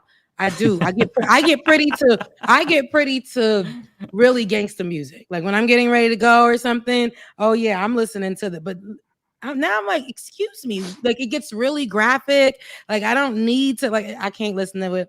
Can't do it. It's crazy because I used to watch when I was younger, like Snapped. I was watching that. Oh, a that lot. was creepy. Yeah. And it's not. Snapped? Those were real stories of psychopathic ladies or women who killed their no good husbands or whatever. But I would watch that, and then I'm like, people shouldn't watch this, especially now because people are not mentally well. So I feel like it gives people ideas. That's how I felt about on Netflix. What's that movie of the white man that was eating people, saving their bodies in the fridge? Jeffrey Dahmer.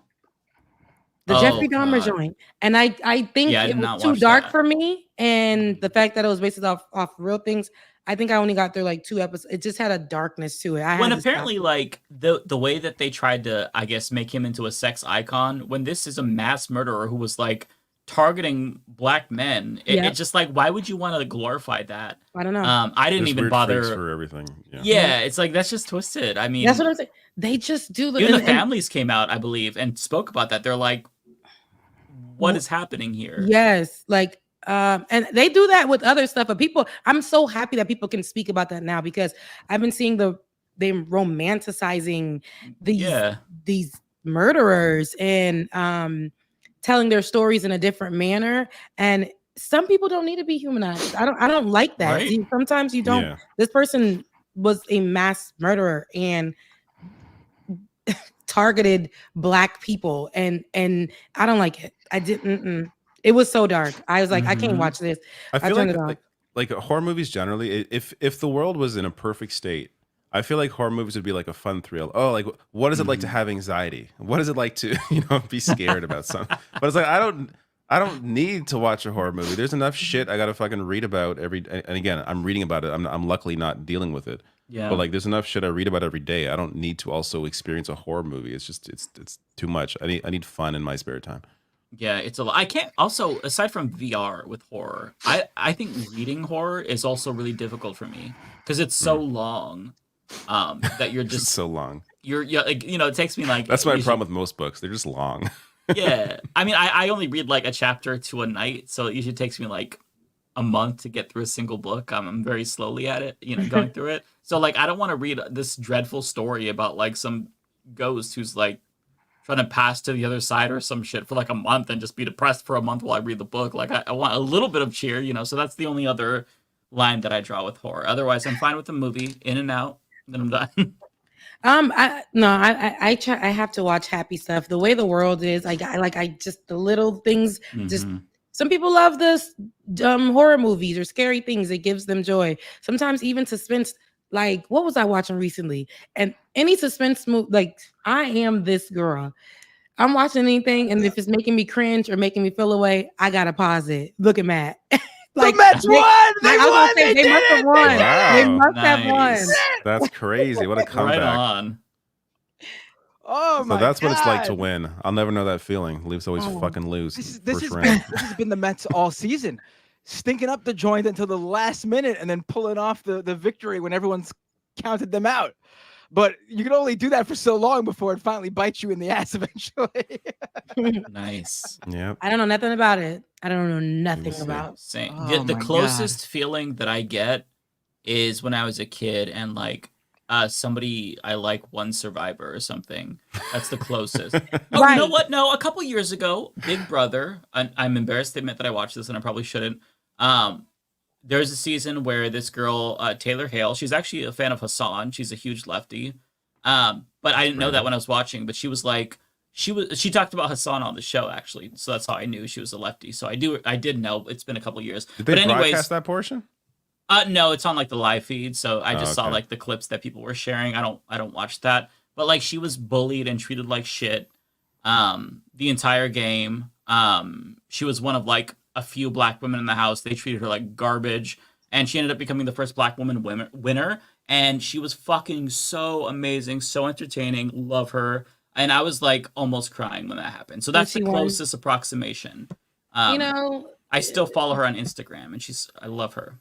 I'm a basketball girl, so I know basketball because my brothers played, and I know like NBA, especially with the WNBA right now. They're like all of that. Wait, your brothers played in the NBA? Is that what No, they didn't. If they did, y'all think I would be here? Like, no, baby, we on the money train, baby. That sentence kind of like my brothers played NBA. They played basketball growing up, high school, college. They played basketball. So, but other than that, that's why I know the sport very well. But I don't know any other sport. I should know soccer because being Haitian, and then like dating guys who are African, and they all play soccer. That's a big thing for them. But I don't know nothing about soccer either. I hate to say it, but I don't know anything about soccer. There's nothing to know about. I mean, the Americans sport itself just is pretty aren't into basic. soccer It's for just, some reason. They're not like my dad. He had a crew, and the way they be playing like they on a real. Ooh, I hate to say it. My boyfriend might be watching, but the way that these people play, it's kind of like they're on a team, but it's almost like just community. But they're like, it's just cousins and friends getting together, but they would act like they're on a team, honey. They would be out there every Sunday together, and soccer is like how they keep the community together here. Yeah. So other than that, and they even have like a manager. They'll go play in other cities. Yeah, they'll go play in other cities. They'll travel. That's actually really cool. Yeah, different countries against different countries. Like the Haitians in Florida will play against these. Like they do that. So I love that. They pay a fee to like to be on the scene. Well, if they're traveling, they probably need to pay for that. It's true. So, and then if something happens, and I love this part about it though, because like I said, it's community. But if something happens to one of them, they all get together and they will take like from the fee and they will like help out the person, their family or whatever. So I saw that happen too. But that's really I think that's so cool. I feel like everybody has to have like their thing, right? Like my mom is into muscle cars and she goes to like muscle car clubs. Yeah, really. That's so random. That's cool. Yeah. And so like everybody, I think that if you have like your thing, that's just like your little not guilty pleasure, but like it's your escape, and you can also make friends and build community. I think that's really good. If you don't have a niche, if you're watching, like you could start like or go to like DSA type groups. Just even like that being your thing, where you kind of go and you talk shit about Democrats and Republicans. Just something like that, I think, is really healthy, honestly. Yeah, it's good to have and I'm a saying outlet. that not having a thing myself right now. What's your thing? I know, David, yours is gaming. Yeah, yours is gaming. But it's kind of like an isolated thing. I mean, like I guess a more it depends how you social do it. thing. Yeah. True. For me, I'm a very lonely gamer where I just kind of play by myself. But it's different for you, David, because you do play more like online multiplayer and stuff. Yeah, but it used to be more communal for me. Like I have friends that I met on SOCOM 1 and 2 in like 2003. I That's still talk so to cool. occasionally, but I haven't really been a part of a community like that since like those days. So I don't have the time to play a game online regularly at a certain time with the same people. Like I have a kid, so it's schedules. You have a family. Yeah. You got to do what I do and just your gaming time is approximately anytime between 12 a.m. and 3 a.m. and just some of us need to be able to sleep. There are some people that I'm not sure if you're like this, Bender, but some people are able to operate in like 3 hours, 4 hours of sleep. I wish I was like that. I'm not a morning person, no matter how much sleep I get, but I can operate once I get past the morning. Like I could have. I love the morning. Like I'm the sunrise girl. Like literally, I do this every day. I wake up with the sunrise. Yes, and I watch it. I wish I was. I utilize that moment to pray, meditate, and then I work out. I have to do it like that. So, I'm the opposite. I will say the rare moments where like I actually just naturally wake up super early and am not tired anymore. It rarely happens, but when it does happen, it is amazing. You have like the whole day ahead of you. You're up for hours, and then you look at the time and it's only like 8 a.m.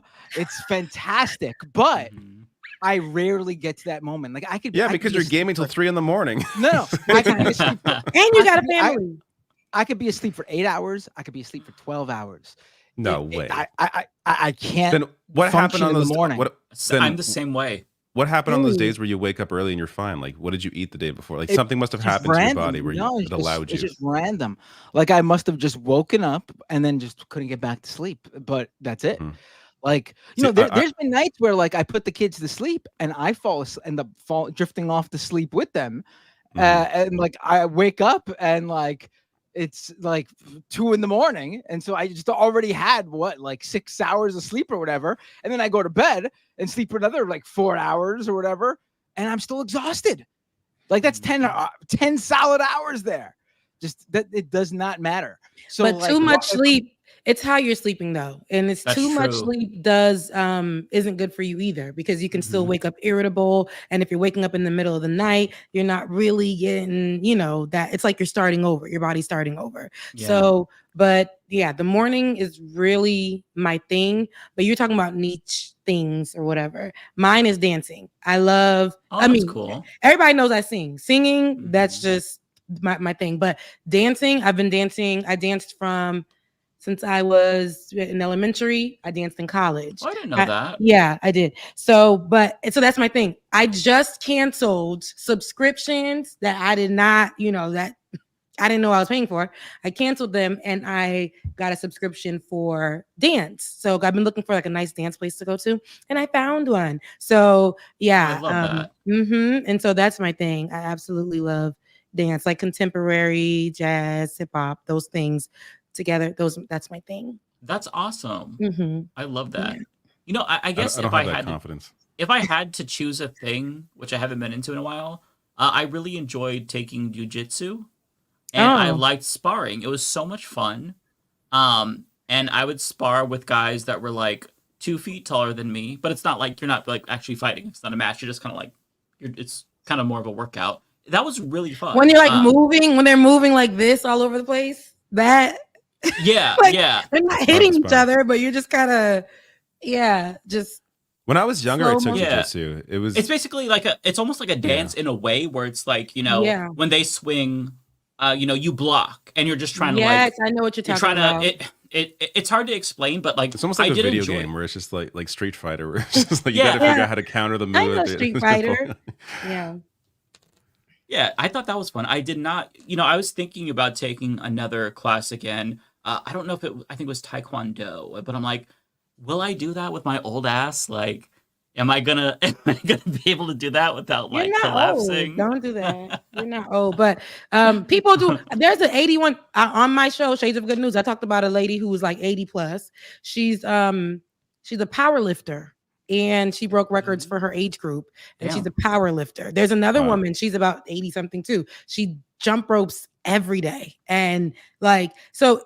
And the power lifter lady, she was 65 and a realtor, and she was like, I'm tired of going up the stairs. My body isn't doing what it needs to do anymore. She said on her birthday, she was like, she decided, what can I do to help better myself? She said she went to the workout, and she said she was never going back because the workout was just too hard. And then she ended up going back, and she said, no, I can do this, and then ended up becoming a power lifter. So it's, and I remember this one person, they were not what is it, they didn't know how to bend their body. What is it called? Yoga. They didn't know how to do yoga. They were like so stiff, and then over a few years of just continuously doing it, baby, they are bendable, honey. Bend them over sideways, all kinds of stuff, feet in the ear, everything you can think of.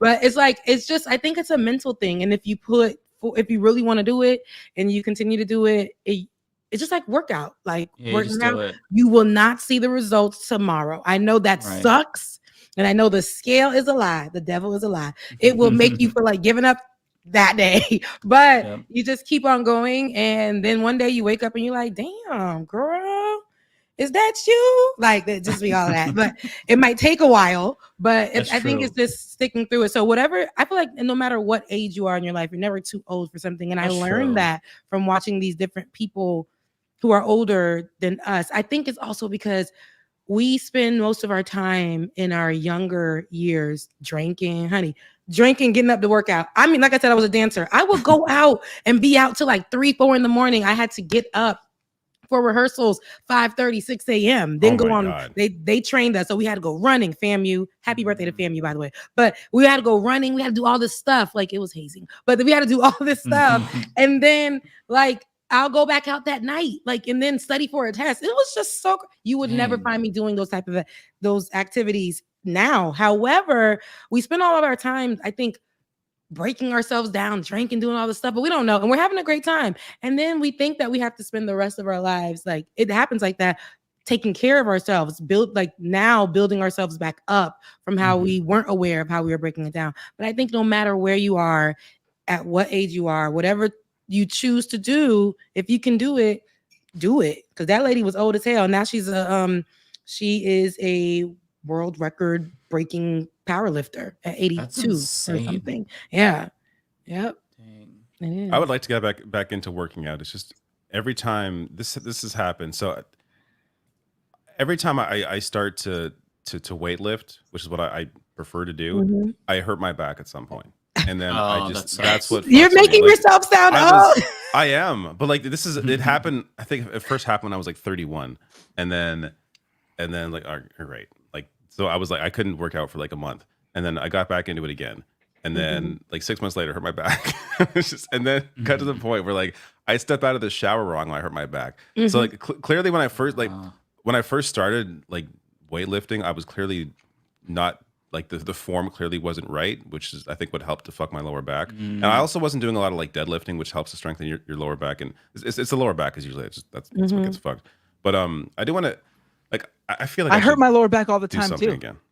We all do. Yeah, it's my weak spot. This past weekend, speaking of hobbies and sports, so I went to a total of 6 soccer games this past weekend. 6? Oh my god! 6. No kidding. My son played 2 on Saturday, one with his travel team and one with the school team. That's the school team's the one I coach, and then I had 2 soccer games in the league I play back to back that night. And then on Sunday, he had a soccer game with his school, and then I had a soccer game with the league I'm in too. So a total of 6 games. Oh my god! Between me and my son this past weekend. By the way, we were 0-6. Wow. You didn't win. Well, it's not whether you win or lose; it's whether you enjoy. Yeah, the but game. I actually funny thing after doing the 4 games. The 2 my son played, the one of his that I coached, and the 2 games I played, totally fine after Saturday. Sunday morning, just doing something stupid. I remember like I was sitting down and I went to get up and I pulled my lower back, just like you said. And I was like, fuck, I'm going to miss my son's game. I'm going to miss my game. But I ended up just like fighting through that shit. I was in so much pain, but I coached the game and I played the game. Good for you. Nothing makes you feel old like fucking pulling a muscle or something when you're doing some random ass shit. Like I fucking tweaked my neck so bad at the gym, and all I did was I took one of the big bouncy balls that they had. Somebody left it up, and I just threw it up to put it back in its place. Somebody didn't put it back. And the way I did it, I like tweaked my neck and I like could not move my neck. And I'm like, what the fuck did I just do? It went away like in an hour. Old. But I'm like, I'm old. I'm so You're old. not old. Y'all are not old. There was one time.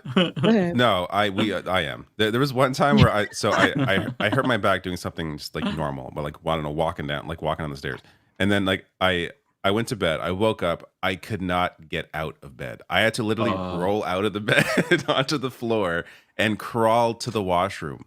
And that's when I ended up going. Like this is a few years ago. That's when I ended up going to like I don't know what it's called, like therapy or whatever. Like like it wasn't a chiropractor, but it was like a specialist.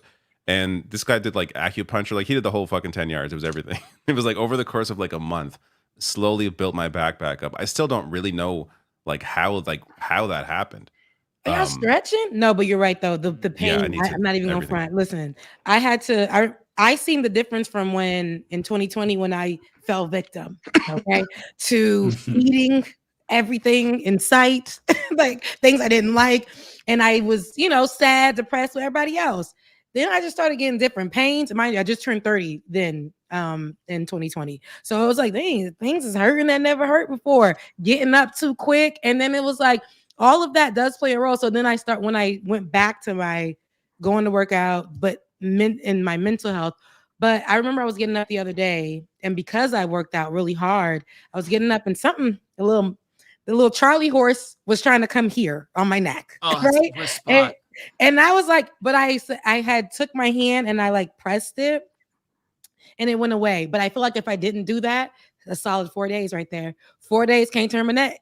can't do nothing. Can't sleep. Can't check your blind spot. That's the worst part. That. Yeah, where you're like trying to move your whole body. Yeah. Oh my god, this is just the old person podcast. It sounds old, but we are not old because we. No, but that's why I'm playing. That's why I'm playing more than ever before. That's why I'm like keep yourself. Yeah, I don't want to be. I'm doing as much as I possibly can. I can't push myself any further. Like someone in the chat said, I want to see Coach Binder, and like, let me tell you, if a video of me coaching ever makes it to the internet, my career is over. Now I'm curious though.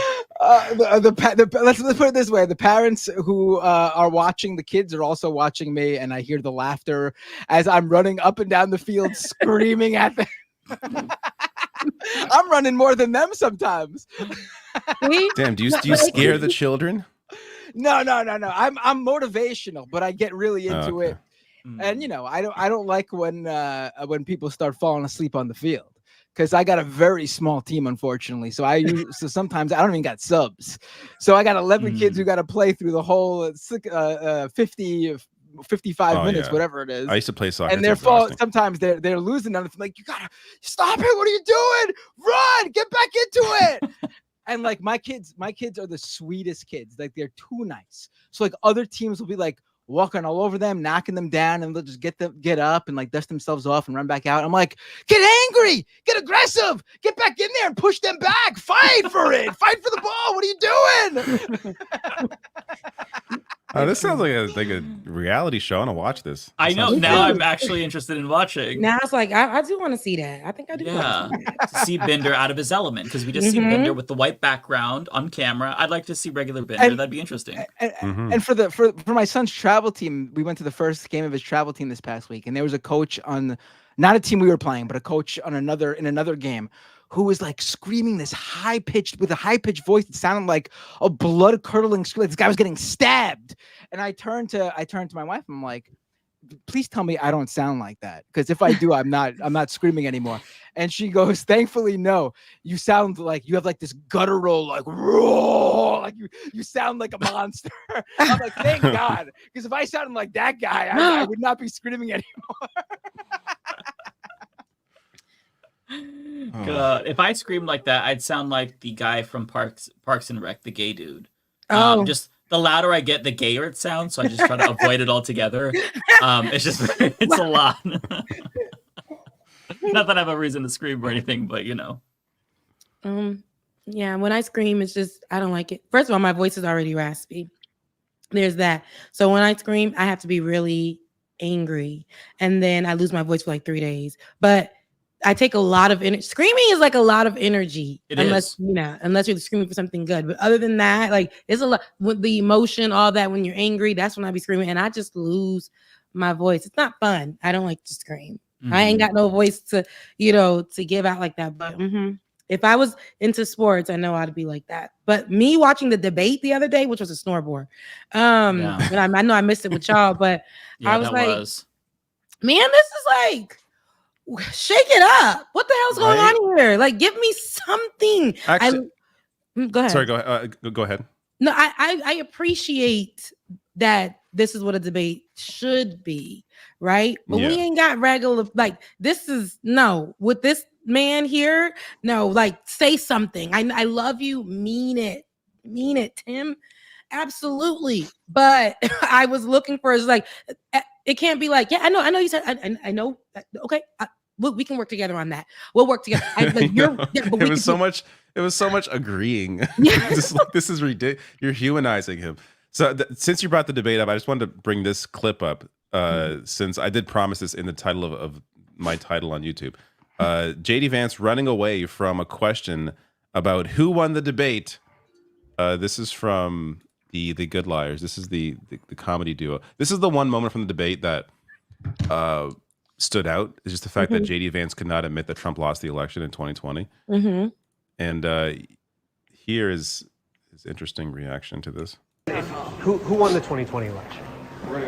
Could you just answer? Did Donald Trump win? Yes or no? Yes, he did win. Yep. So will you concede? Will you concede if your opponent gets more votes? Will you concede? I really feel bad for you, man.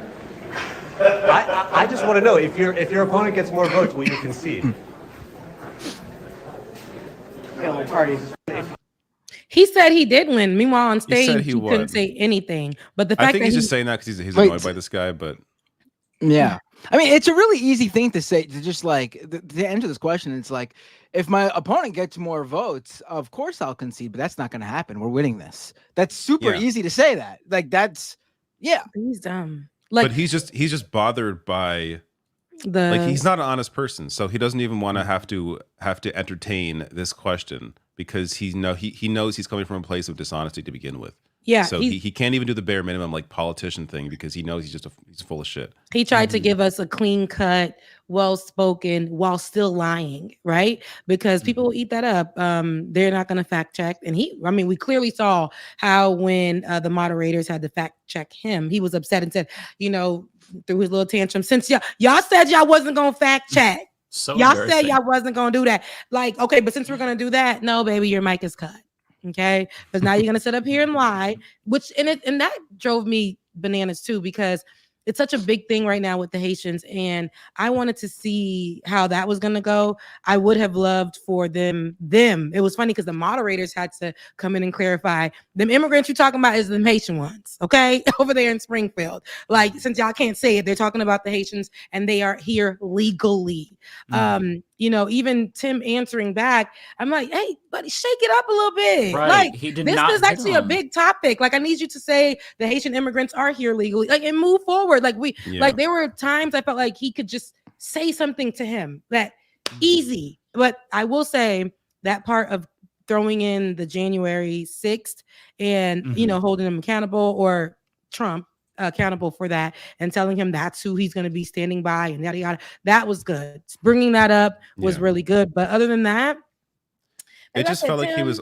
It just felt like he was overly coached. It felt like he was told to not be too mean to him, so he held back. Like Tim Walz seems like a guy who would be fantastic if you don't put guardrails on him. Just like let him be himself. Let him say what he feels is right. And I think like he would do we see great. him normally. But because the Harris campaign, I think, is overcoaching him. You've seen that, like we've seen this turn to the right since the first 4 weeks of their campaign was fantastic. Since then, they're cozying up to like Liz Cheney, talking about Dick Cheney at every opportunity. They hired possible. They hired a bunch of Biden people. It's like, why? That's the problem. That's the stupidest thing you could possibly do. It's so like, it wasn't just Joe Biden. Like, Joe Biden obviously was a huge problem, but his campaign was horrible, and we found out like after he dropped out just how horrible it was.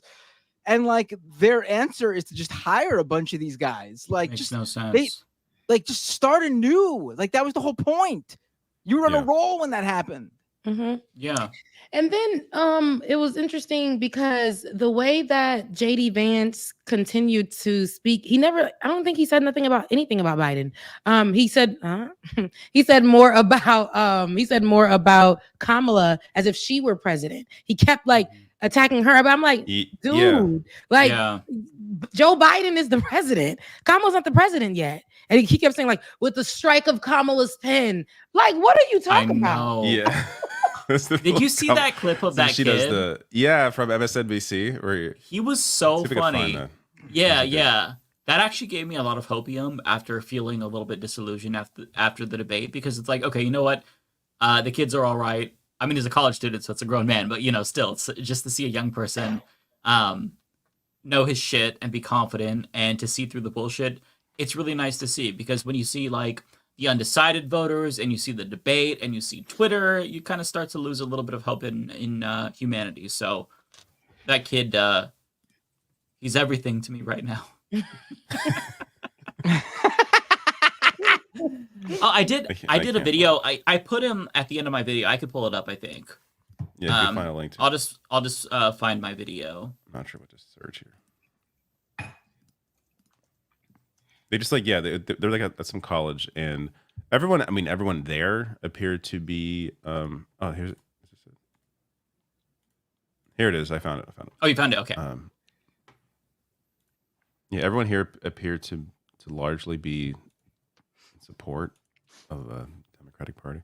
And Marcus, about this constant criticism about the vice president not being able, about the vice president being in office for these last, he's already upset about it. The vice president being in office for all these years and not being able to make the change was the allegation from JD Vance. You said to me, I've been to high school civics class. Why did you say that?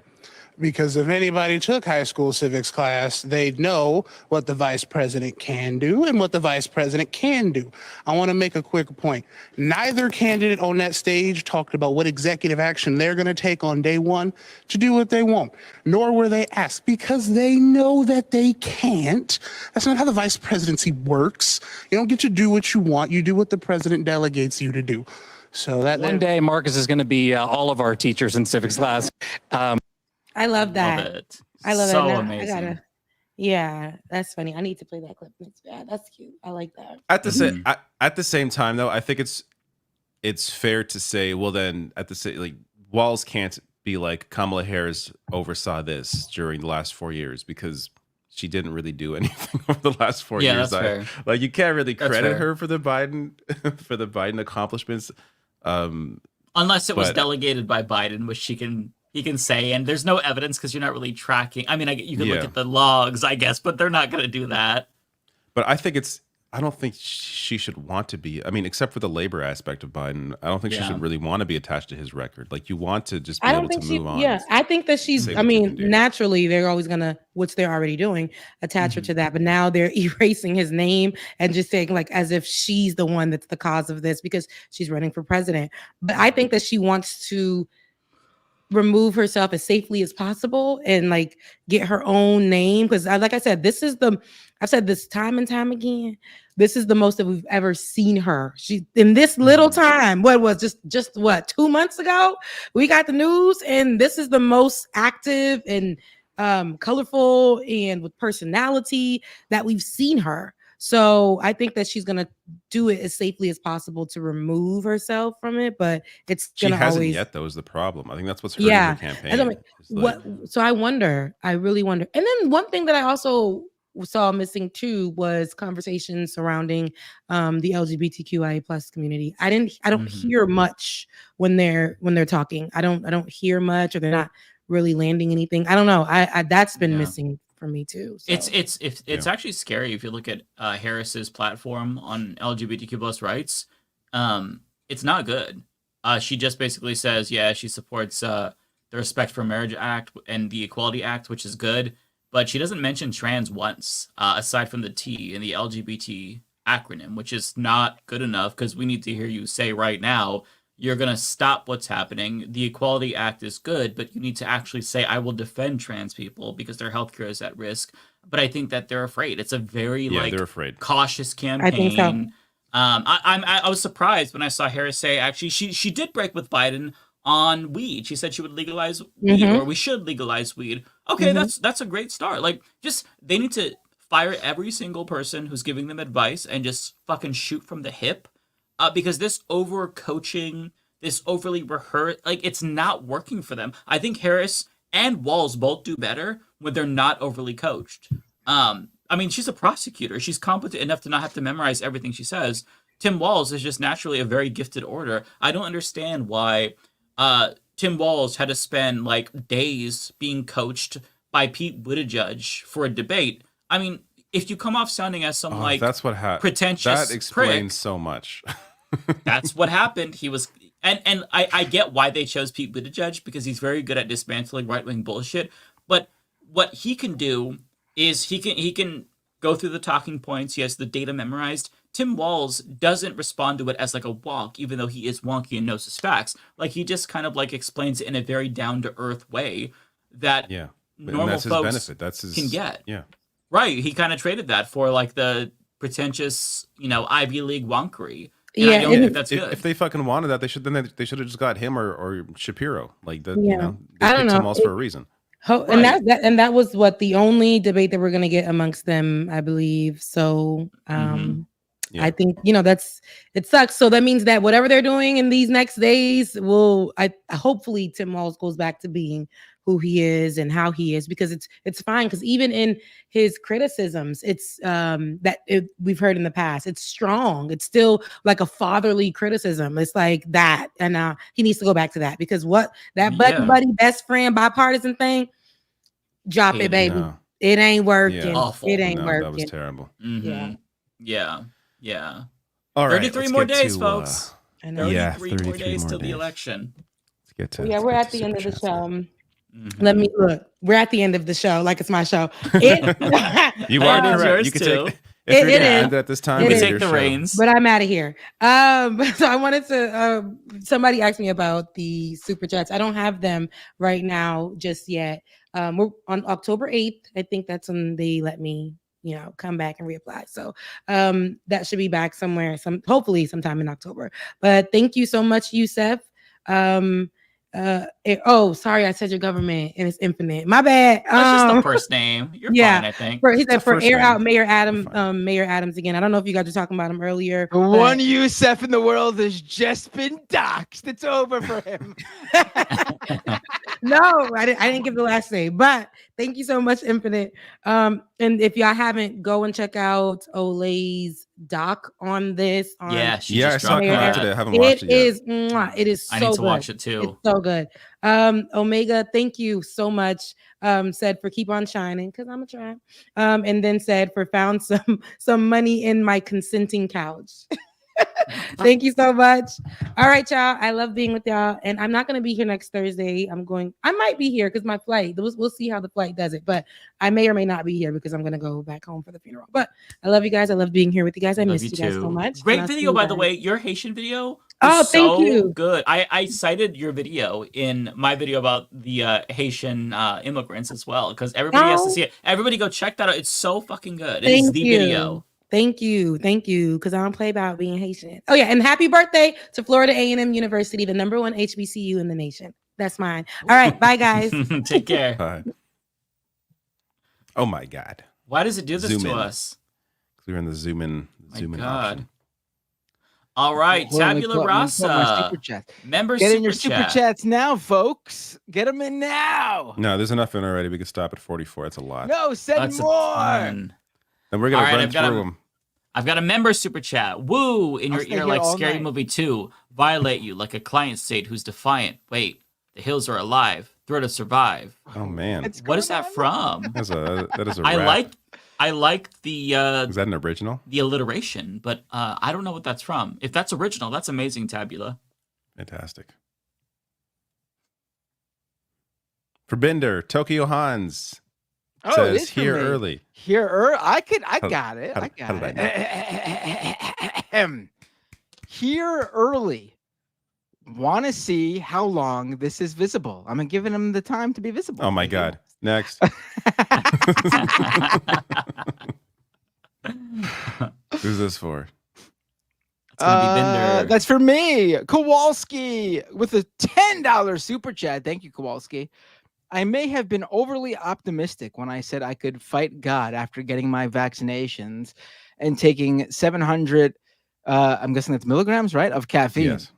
I'm starting to get a little tired. I'm starting getting a little tired while I'm operating heavy machinery. Oh no. Be careful, Kowalski. Please do not do No, that. that's a terrible idea.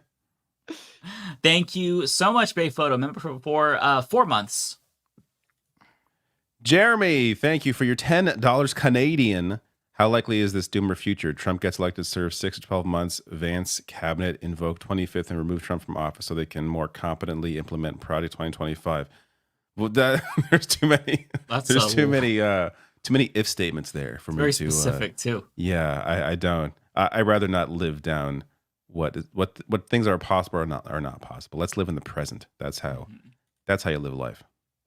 Ignar Husky, member super chat. Thank you, Ignar. What's insane is both parties are relatively the same on immigration and more to the right than Reagan now. It's wild, and Dems think this will win elections.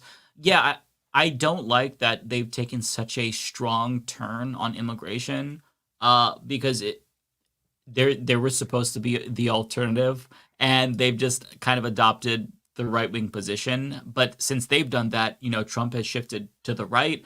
And I don't like this. They're following Republicans to the right, and it's a dark, dangerous path. They should be pushing against these types of narratives. The reason why most Americans support mass deportation is, one, because a lot of Americans are racist, but two, because Democrats have not been pushing back against this. Don't run away from this because it's unpopular. Like, educate your voters, educate your base. No counter narratives is just going to lead to shit like that. Kowalski, thank you so much for the $9.99. Very, very kind. Common phrase I see on Tinder is in central Nebraska is you have to be a believer or love Jesus. Then I quote Jesus to them and they call me a communist. If there's one thing I hate, it's hypocrites. Oh, I think you meant on Tinder. Okay, so that is weird. Is that really does that really piss them off when you quote Jesus? Are you doing it in like a lefty sense? Because that's actually kind of funny. He is a communist. I love that. Law Gnomes, thank you for your $10. Says, with the Trump arguments unsealed, what remaining questions do you have for what happened on Jan 6? I have no questions. I don't even think about it, to be honest with you. Like who planted the packaging of the DNC? I completely forgot that even happened. And why didn't they expect Pence to be at the Senate? I Yeah, I got to admit, I just don't think about Jan 6 at all. Like, I think about it in terms of like Trump is dangerous, but I don't think about like, oh, what happened there with that package. I go to sleep every night and dream about January 6th. Just not in my mind. I dream that it's me in that office, Nancy Pelosi's office, putting my feet up on the desk. I dream that I'm the guy in the orange jumpsuit with the MAGA hat that Marjorie Greene is consoling when I'm LARPing as a January 6th prisoner. That's my angle.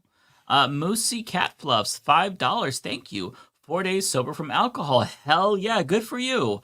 I'm knitting instead of drinking during tonight's stream. Osborne, independent Senate candidate from Nebraska, is polling +4 over incumbent Republican. I saw that. That's actually really exciting.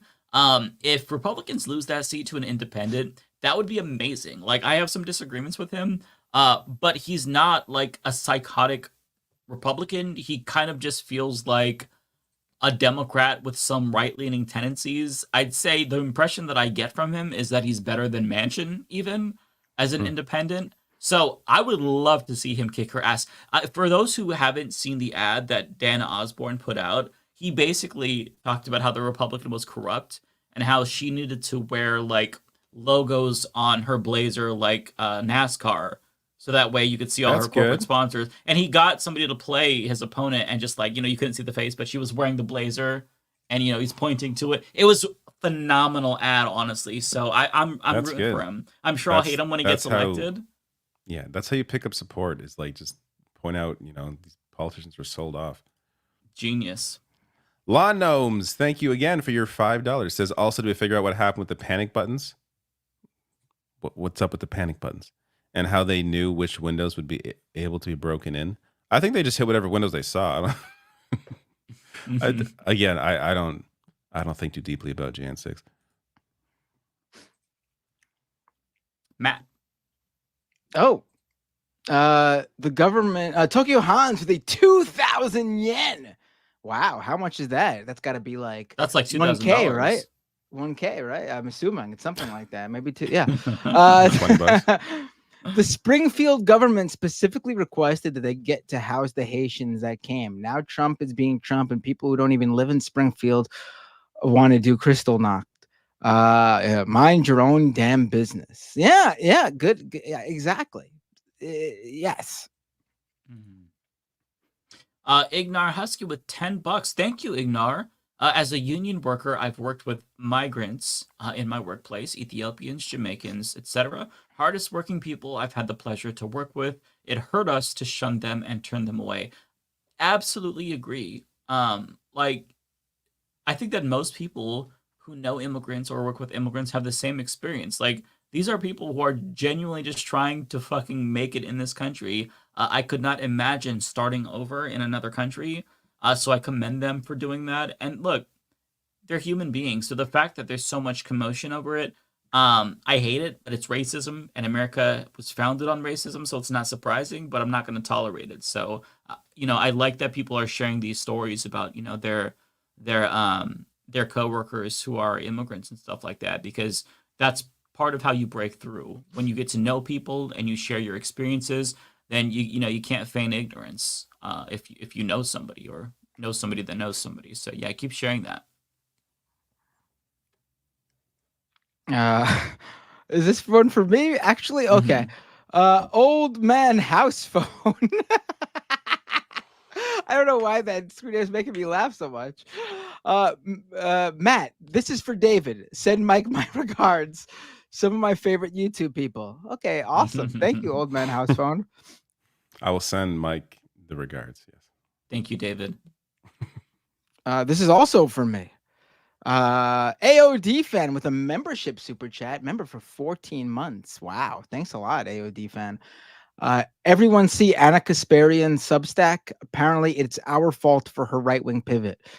I heard about this. I saw the headline. I saw like the little subheader. I don't want to read it, but the headline and subheader are pretty. I watched the Vanguard's video on it. I think they mentioned, she mentions the Vanguard, I hear, right? She doesn't name them, but it's clear she's probably talking about the Vanguard, Maybe Lance. I can't tell. No, she said like a small YouTube channel or something like that, like a small. So then it's probably the Vanguard, if I had to guess. But I think Lance's YouTube channel is small, but he's big on Twitch. So yeah, so I'm not sure. Either way, it's probably the Vanguard. It's all of our fault. It's the Vanguard's fault that she no longer feels like a leftist. I don't know. Whatever. Go full Dave Rubin. Have fun. Be a millionaire. That's how you do it. I said, was it with you guys last time that I mentioned how I'm gonna go full right wing? That's it. I've given up. I'm gonna, we were talking about how the election bump did not come for us this year. I mean, I guess we still got a month of it, but usually you see that bump for months in advance. And for me, it's the opposite: revenue down, views down. No one cares about. Yeah. Some of these places are. I mean, Facebook for sure has deplatformed politics. Oh yeah, I've collapsed. I went on from Facebook. tens of thousands of views on Facebook to I'll barely hit like 1,000, and that was. I'm just gonna. It's actually scary how Facebook just like the floor fell out from underneath all of us, because that was actually like a big deal. They were. I mean, a lot of you don't watch our videos on Facebook, but there were a lot of people that watch on Facebook, and the fact that now we're like. That's just. I've been stuck at 99,000 followers on Facebook for like a year. Like really? It was like steadily growing, and then it's like, actually, I think it's down to 98 now. Like it's just it's wild. They do not share the videos outside of people that already follow the page. Right. I want to be clear to people in the chat. I'm not complaining about you guys. You guys are the people who are here. Even if you're not, you can't do super chats and stuff. I'm being serious. Like, I don't care. That's fine. Like, if you can, that's great. But I'm not talking about you guys. I'm talking about in general. Like, usually there's a bump. Like interest, we see new viewership because there's more interest in politics right now. This is not happening, and that's not your fault. Or honestly, I know you guys are bringing up the Facebook issue. I don't really have any traffic come from Facebook. But I haven't really noticed anything regarding YouTube or anything either. Like though, like this is just, I think people legitimately not as interested in this presidential election as exactly been in previous presidential elections. It was like that until Kamala Harris came in, and then there was like a little like more interest for like for a month or so. But it's not enough time. Yeah, it's not enough time to build that up into something more sustainable. I mean, like I said, I'm just waiting for this to be over so we can see what ends up going forward, like what the next couple of years are going to be like. Because right now it's just like, I would really not. I do not want to talk about Trump for the next 4 fucking years or longer. I honestly, I think it'd be good for business, honestly. I don't even care. I'll take the hit. I don't want to fucking talk about Trump. Yeah, honestly, I would rather not do this than have to talk about Trump for 4 years. Like that thought is so depressing to me to have to deal people with this ass. People like Brian Tyler Cohen buy themselves like 2 new houses if Trump gets elected. Oh my God. Think of all.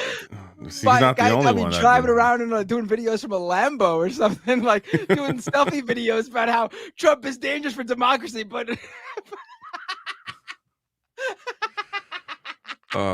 if I had the ability, the mental capacity to just like ride that train,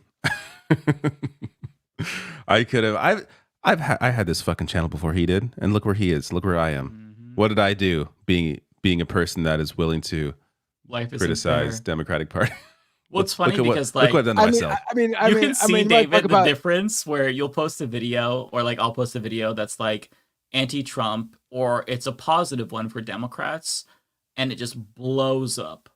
But then the next video you make, you're shitting on them because they pissed you off, and so all those people who just joined are checking out. It's like a yo-yo effect for years and years.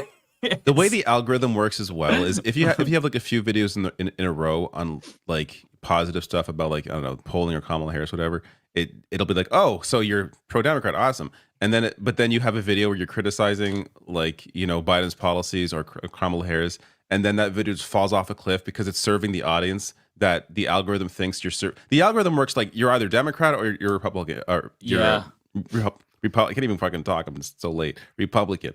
If you are independent, it's just like it doesn't know what to do with you. Right. So right. It's just it's interesting. You're in this like void. Leftist media has been around for a really long time, and then like all of a sudden under Trump, like staunchly pro-Democratic Party media. Digital media, obviously, pro-Democratic Party media is like mainstream, obviously. But I'm talking about in terms of the digital stuff, like YouTube and social media stuff. That's fairly new. That didn't really exist to that level.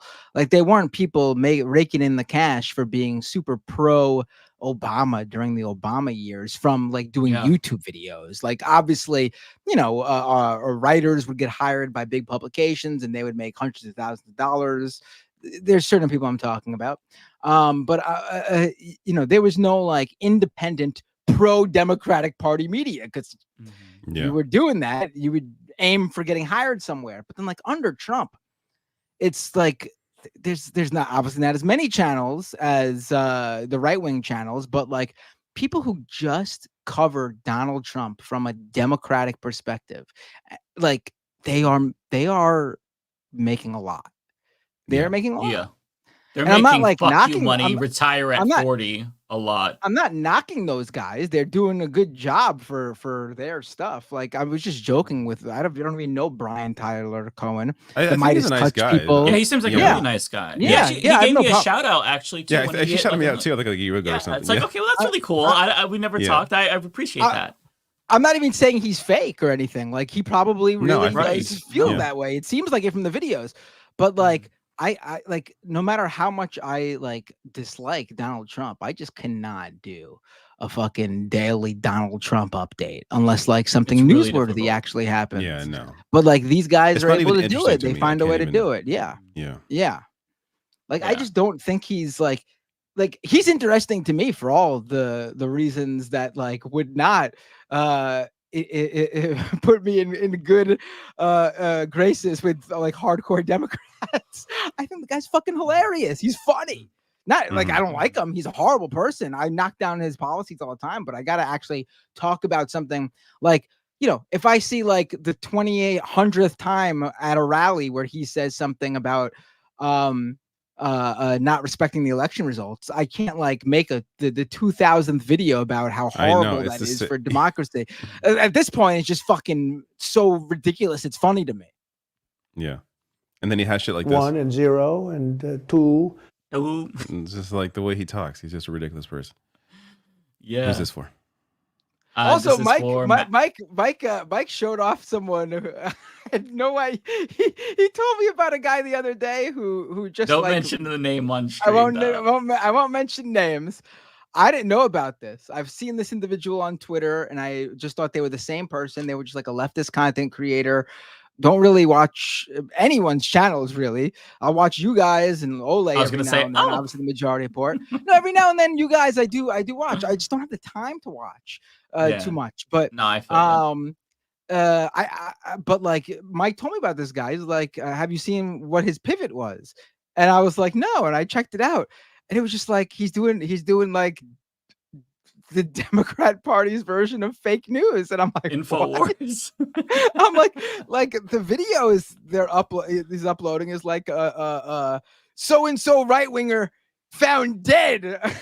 I'm like, that person's not dead. The video has like 100,000 views. I'm like, what the fuck? And no one in the comments is saying anything about the title being wrong.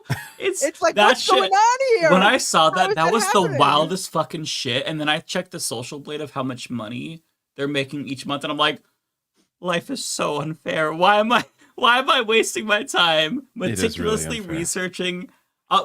Spending all day researching for one video, and it gets like teeny tiny fraction of that. Like, oh my god, life is unfair. What if I do a second channel where I'm not on screen and I do like a voice changer and I'm just some other person and I'm doing that shit? Have like the second income stream. It's just like InfoWars. AI fake news channel. Do the TikTok AI voice, like the one that sounds like Morgan Freeman. Dems would love that shit. Morgan Freeman, but like voice telling them all the horrible things Trump did that day. That would. We are giving somebody who's watching an idea here. It's just the hardest part is like getting in the algorithm, but those videos sometimes find a way. You know what probably happens too. The demographic for those videos probably like, I bet, like, you know how like on YouTube it shows the percentages, and like, for example, for us, like, it's unfortunate, but it's just the truth. It's probably for all politics videos, but like you look at like the gender breakdown and it's like 90% male. It's just the truth. I'm sure you guys see the same. I bet for like, I got the gay boost. I'm at actually. 78% actually, man. Yeah, mine is more closer. Oh, female mine, no, now. I'm a sausage fest man over here. But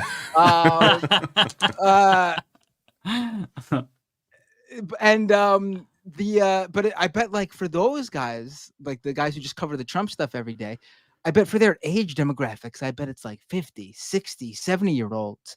And I bet the advertising, the CPM for those older people is probably so fucking high. Oh, that makes so much more sense. So because they got money and advertisers want to attract that money. Like, listen, I know, like they say, like the golden advertiser, like block, the key for demo. TV, the key demo is like 18 to 45-year-old males or something like that, I think.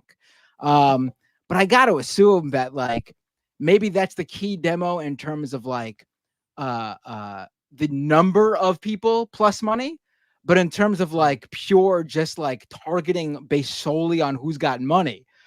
I mean, I gotta assume the older generations pull in more per CPM online. This is my guess. Yeah, I would think so. Mm-hmm. Yeah. This is for you, I think. Mm-hmm.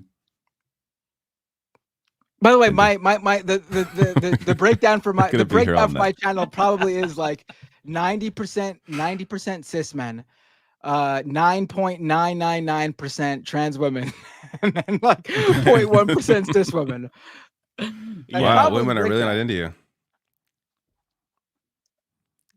It's your, I think this is you. Women love me. I'm really happy that I'm not at parity, but I'm closer to David's numbers. Like it's in the 70s.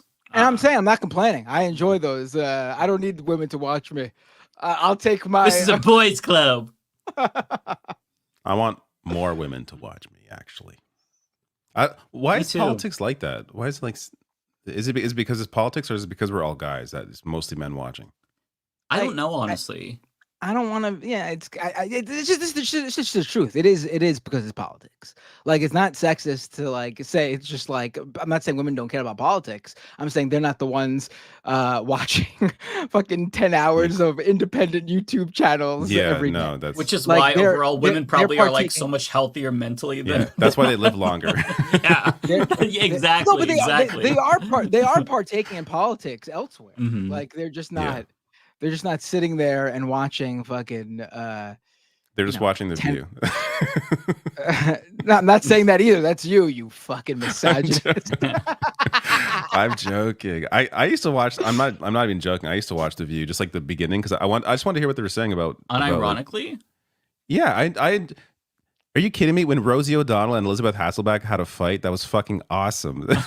They hated each other. That show was so entertaining. But once Meghan McCain, like that era was terrible. Like, so I stopped watching. I did genuinely enjoy shitting on her though on YouTube. Like I loved making videos about Meghan McCain. Tony, one of my mods is on YouTube, is pointing out. She's pointing out that all my mods are actually exclusively female. So I don't know how that happened, but that is correct. So that's your female audience then. You have a matriarch. Yeah. The male dominated. You make all of the mods. Right. Smart. It's like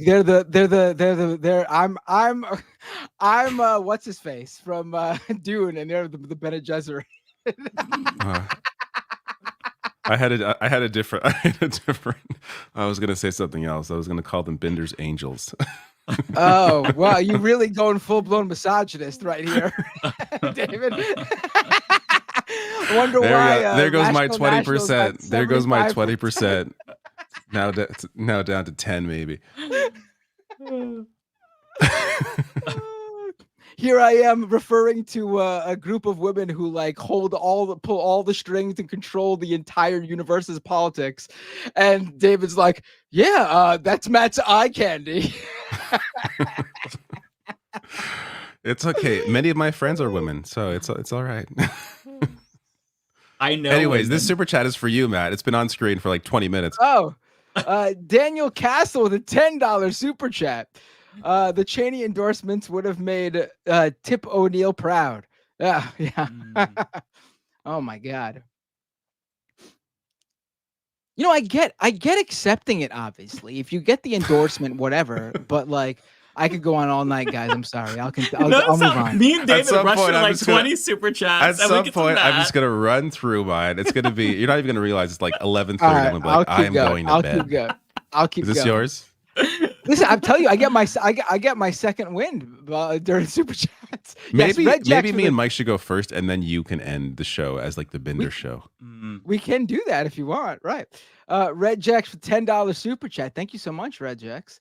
This election went from depressing to hopeful to depressing again in the span of what, a month? Hey, welcome to the life of a Mets fan, Red Jacks. I'm prepared for disappointment because I really can't hope at this point. Harris's campaign is garbage.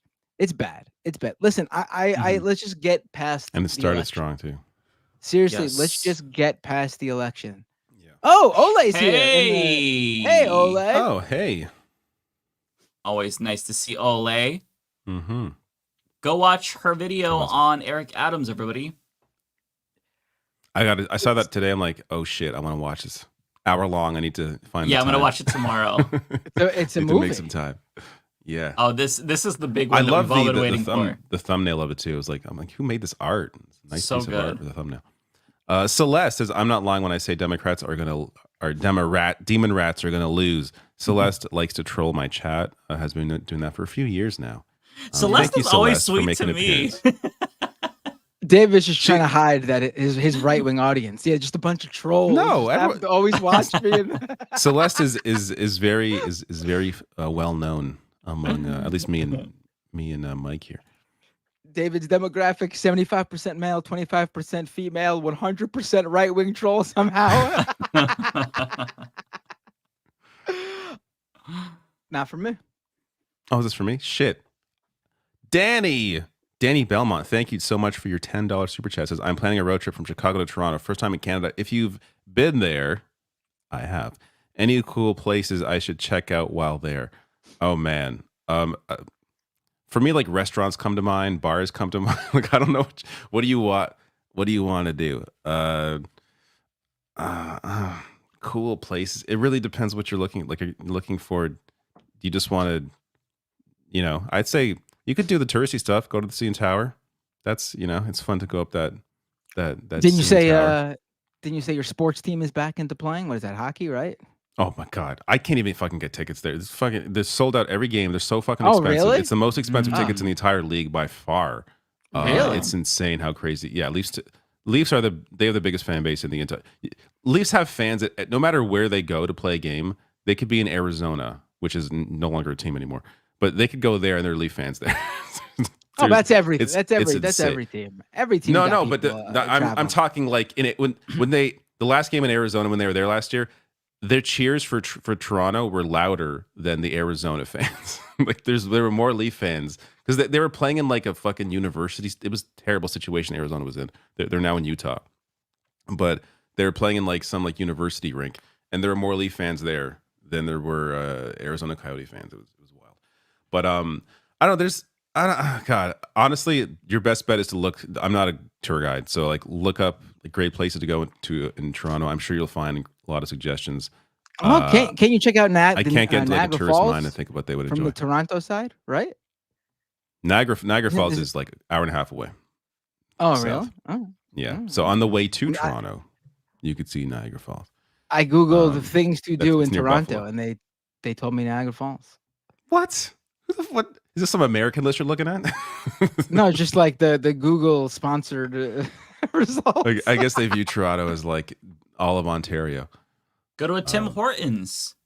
Oh God, no! Don't go there. You could do that here in New York. We got them here. We don't have them. There's better At least coffee. I've never seen one on the There's West definitely Coast. better coffee than Tim Hortons in Toronto. Wait, actually, there's why not aren't even, you? probably not even that many There's Tim Hortons there, but there's probably more Starbucks in Toronto than Tim Hortons. Oh Why yeah. aren't you mentioning the Hockey Hall of Fame, David? I didn't know that. If they're into hockey, hey, if they said I'm into hockey, where should I go? I would say the Hockey Hall of Fame. How's the I would walk- Toronto Zoo? I just David? enjoy walking around. I enjoy walking around at night in Toronto. Like it's just a nice city. It's always active. Queen Street West used to be a great place to walk around. It's more developed now in a way that kind of took away some of its charm. But How's I the don't know. Toronto Go Zoo? around. I have not been there in years, and that is not you have a kid Toronto proper. That's okay. It's like I've been to the zoo with him, but not the Toronto Zoo. Oh, so what's a good zoo to go into in Toronto? If you're traveling, you hit up the big zoo in the city if it's a major city. Toronto Zoo, but it's I think it's in Mississauga, so I don't think it's in the city of Toronto. I forget where the Toronto is. Is it in Toronto?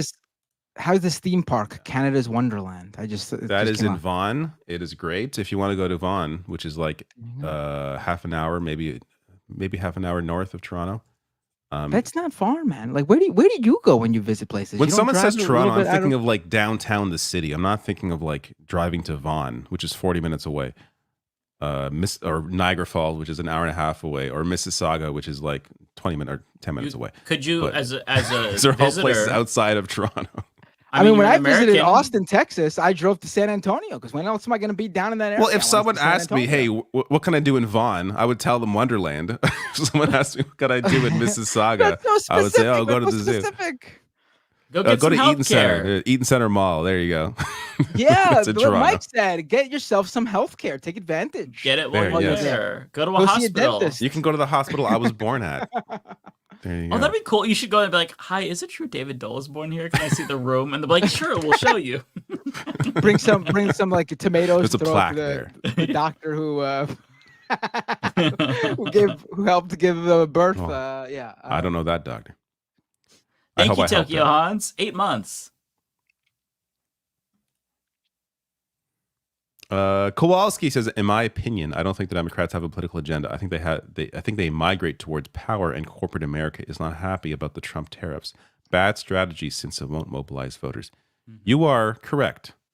That is maybe the first serious message I've seen you send out in quite a while. I'm looking for the hidden joke here, but there doesn't appear to be one. Tokyo Hans, member for 8 months. Thank you. I also, as a reminder, I really want to go to Japan, and Tokyo looks lovely. That'd be amazing. Says, I can confirm that the Japan polls, they hate Trump. Still more popular than Shinzo Abe, though. Damn. Wow. I have a question. I have a question, Damn. Tokyo Hans. I mean, it makes sense. Is the thingamajiggy that assassinated Shinzo Abe? Is it like in a museum somewhere? Like, can you go visit the thingamajiggy? They probably destroyed that. I doubt they want to. Can you visit Japan's the too proud of a nation to like It's the display the doohickey, murder that's what weapon. it's called. Doohickey? No, but apparently it's the first time an assassination ever like actually made the people of the country who the leader who ran who was assassinated. It was the first time the country was actually like, let's look into why this guy wanted to assassinate him. And then they ended up going like, you know what? He got a point there. Guy had a point.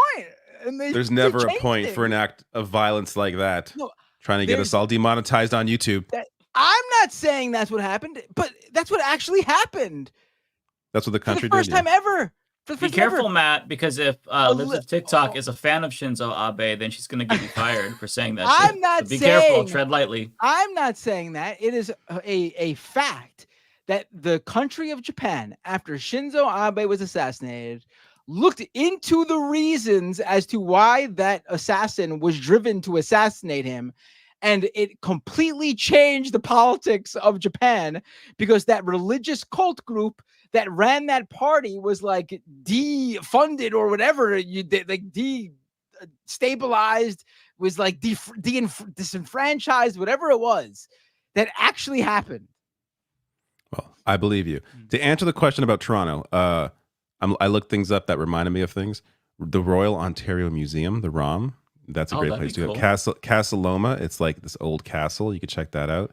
St. Lawrence Market, it's a cool little market in Toronto. The Art Gallery of Ontario, it's also there, the AGO. Hockey Hall of Fame. Oh, Ripley's Aquarium. That's a cool. Oh, there's an aquarium right below the CN Tower. Awesome. It's like this bigger. It's really cool. It's a good place. High Park. It's a great park, which I may have been there once because I never lived near High Park. But High Park is a nice place, and that's what comes up. Yonge and Dundas Square is kind of like our Times Square, but it's not as impressive. All right. Chris with $5. Thank you so much, Chris. Still think Walls won the debate based on content. I'd agree. Vance had good delivery, but was crazy AF. Totally agree with that. As for polls, wait until more weird Vans clips come out. Yes. We'll have to wait a little bit to see. We must rely on that. A85 Ramos with a super chat. That might be for me, unless you have the exact same one. Oh no, I have one from him. I'm sorry, but not that one. I got ahead of myself because I saw the username. I think it's the next one. Actually, there's 2 in a row. Or 3 in a row. Having Doc and seeing the rhetoric has me wondering if it will be worth it to uproot my whole life and move back to Mexico. Can't help you there. But it is wild to see how far right the rhetoric has gotten. What state do you live in? Where do you live? That answers a lot of questions too. Also, what are you experiencing? If it hasn't entered your community yet, I wouldn't. I would say don't uproot your life before we find out what's going on. Ramos with a super chat. I look at what my country, Mexico, is doing, actually fighting neoliberalism, at the very least, moving in actual progressive policies. I mean, let me put it this way. If you actually do want to move to Mexico, by all means. I mean, listen, I think people can find a home anywhere they want. There's the idea that America is the only great country. It's just like that. I gotta say, yeah, as a Canadian that covers American politics, that is one of the more, I wouldn't say annoying, but just like, there's a lot of great countries to live in. Like, you don't have to pretend. Like, there's plenty of places that are wonderful. Like, I like aspects about the United States. I also like aspects about other countries I've visited. I haven't visited very many, but the ones I have visited, Mexico is one of them, been very nice. It's totally like your call, but I would say don't let the politics of what's going on like force your hand. Yeah. Unless it's like actually specifically affecting your family. Like, obviously, like if like a policy passes that like directly, immediately affects your daily life, then yeah, that's different. A85 Ramos with $5. Thank you, Ramos. Plus, Mexico beat the U.S. to the first female president in North America, and she is a climate scientist. That is really cool to see, by the way. I am so impressed by Sheinbaum. She is the first woman and first Jewish president. She's a supporter of Palestinian human rights, climate scientist. You love to see it. You absolutely love to see it. Ignar Husky with $5. Thank you, Ignar. Y'all should get Paul's ego on for Cinema Talk. He loves Three Body Problem and horror. Okay. You'd love talking movies with him, I think. Should reach out to him. He sounds really familiar. I feel like I know who that is, but I don't like horror. I would not like the conversation. His face doesn't come into my mind, but I've heard that name. I know who that is. Is that he hosts a podcast with TJ, right? Is that the same person? I'm not sure, but yeah, that's cool. I'll have to listen to his horror movie talk. Terabyte with $2. I'd suggest watching. I saw the TV Glow. Tara, I heard about that actually. I'm gonna look into that. I tried watching it the other night, but I was too tired and I had to tap out. Not because of the movie. The second I put it on, I knew I wasn't gonna be able to. So I was like, I gotta save it because I really want to see this movie. Okay. So is it newer? I will. It just came out on streaming. It came out maybe like late last year. It's a new movie. Okay. I'm guessing this is a horror movie. Awesome. Tara, thank you so much for the recommendation. Yeah, I saw somebody else say something about this movie too. I'm definitely going to check it out. Psychological horror drama. Okay. Probably going to watch it. I like it. This weekend. I'm out. I don't watch it tonight or tomorrow. I'll report back. Cosmere Dragon with $5. Thank you, Cosmere. Not usually a fan of horror, but Cabin in the Woods is literally the best horror movie. Actually, that is such a good one. I saw that movie. Yeah, That's good, I enjoyed right? that movie. I forget. I don't remember being scared by it. Because it's so unexpected. Yeah, right? I remember it being really interesting. Like, oh, I didn't expect this. Like, you think it's a horror movie, and then it just shakes everything up. Yeah, I don't want up. to spoil anything, but it's just really interesting. Right. That movie has a weird personal thing with me. I remember it being very good, but I was in like a trance when I saw it, so I have to rewatch it. Basically, my siblings and my cousins, we all got together to go see it, to get our mind off of things right after my grandma's wake in 2012. Oh my God. So like, I remember it being really good, but also I was like in a trance while watching it. So I have to rewatch it. Yeah. That's Weird time fair. to watch it. Yeah. This for me? No. Who's this for? Matt, I think. Oh, it is for me. Cold Dog with a super chat. Member for 14 months. David should watch the Evil Dead series, funny horror. You should. Well, there's a few of the newer. I Evil don't Dead like was gross shit actually though. Aren't those gross? Really, yeah. Evil Dead is gross. Yeah, but the newer that latest Evil Dead one is so fucking good and scary and There's depressing. a new Evil Dead. There's a newer. It came out like last year. Oh, I depressing! think. Can't wait to watch that. It was Horror depressing movie as watched so hell. fucking weird. I swear to God. Oh, this was Was it so Evil- depressing. I loved it. Evil Dead Rise. Do you hear yourselves? Evil Dead Rise. That's Evil such a Dead great- Rise. It was really Really? fucking good though. Okay. I see. It's Halloween month, so I like watching horror movies. What I find Do you really like Beetlejuice? are Do you there like any? Beetlejuice, David? Yeah. Yeah, actually, is that horror? I'd watch Horror. Beetlejuice. It's like a comedy horror. Yeah, I'd watch Beetlejuice too. I haven't watched that, but I would watch it. What were you gonna say? I just find that I always think about like the filmmakers behind horror because it's such a specific thing. Like I'd watch a documentary on like just horror movie directors on like what their minds are like and how they operate. Like what their are their lives, are they okay? Do they exist? Like what are their day-to-day lives like? Are they just normal people that are just super into this, that are able to really create these films based on these terrible things? David, I find find that interesting. Do you watch Chris When I was- Stuckman's movie reviews on YouTube? I don't watch any movie no. Oh, okay, because he's making a horror movie actually, and he's just kind of like a nerd, like us, like into video games, has a bunch of video game tattoos. I've heard that guy's name before. Yeah, I actually really appreciate his reviews, and I'm excited to watch his movie. Sorry, what were you gonna say, Matt? Someone in the chat just said Beetlejuice is not horror. Beetlejuice is 100% horror. Have you seen Beetlejuice? It's a horror. It's not like a horror movie in the way that like slashers and zombie movies are, but it's a horror movie. There's it's about dead people. Right. Yeah, I agree. It's like you said, it was more comedy though, but still horror nonetheless. Koya Demon with $2. Beetlejuice is pretty. All right, I'll stop talking. You guys could debate this all night. I think we talked about this before, but Hereditary is probably one of the. It's a good movie, but very, very draining. Midsommar, I will say it's a little bit overhyped, but still good nonetheless. They're both very good. There's another movie I'm remembering that I watched, a horror movie where there's like it's like their grandma's like really weird, and like their grandma's. The Visit? Yeah, I think that's what it is. M. Night Shyamalan.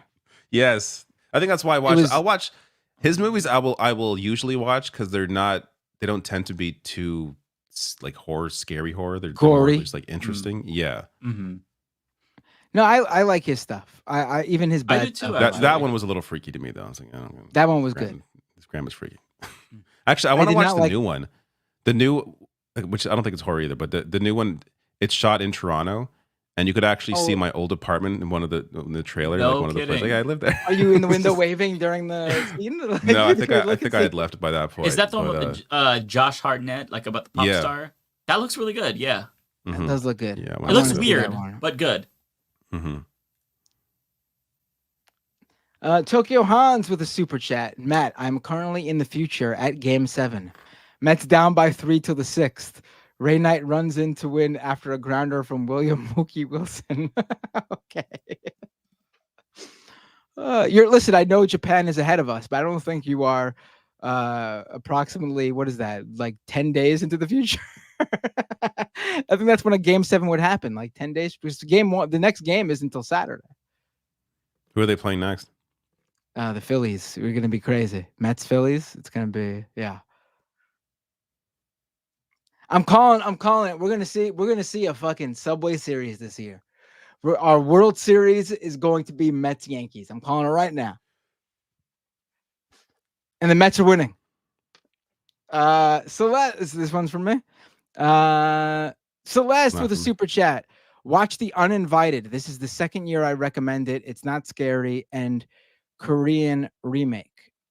The Uninvited. Familiar. Why does that sound familiar? Yeah. I'm pretty sure I've seen it, but I cannot remember what it was about. It's a 2009. Does that have Elizabeth Smart? Am I thinking of the right movie?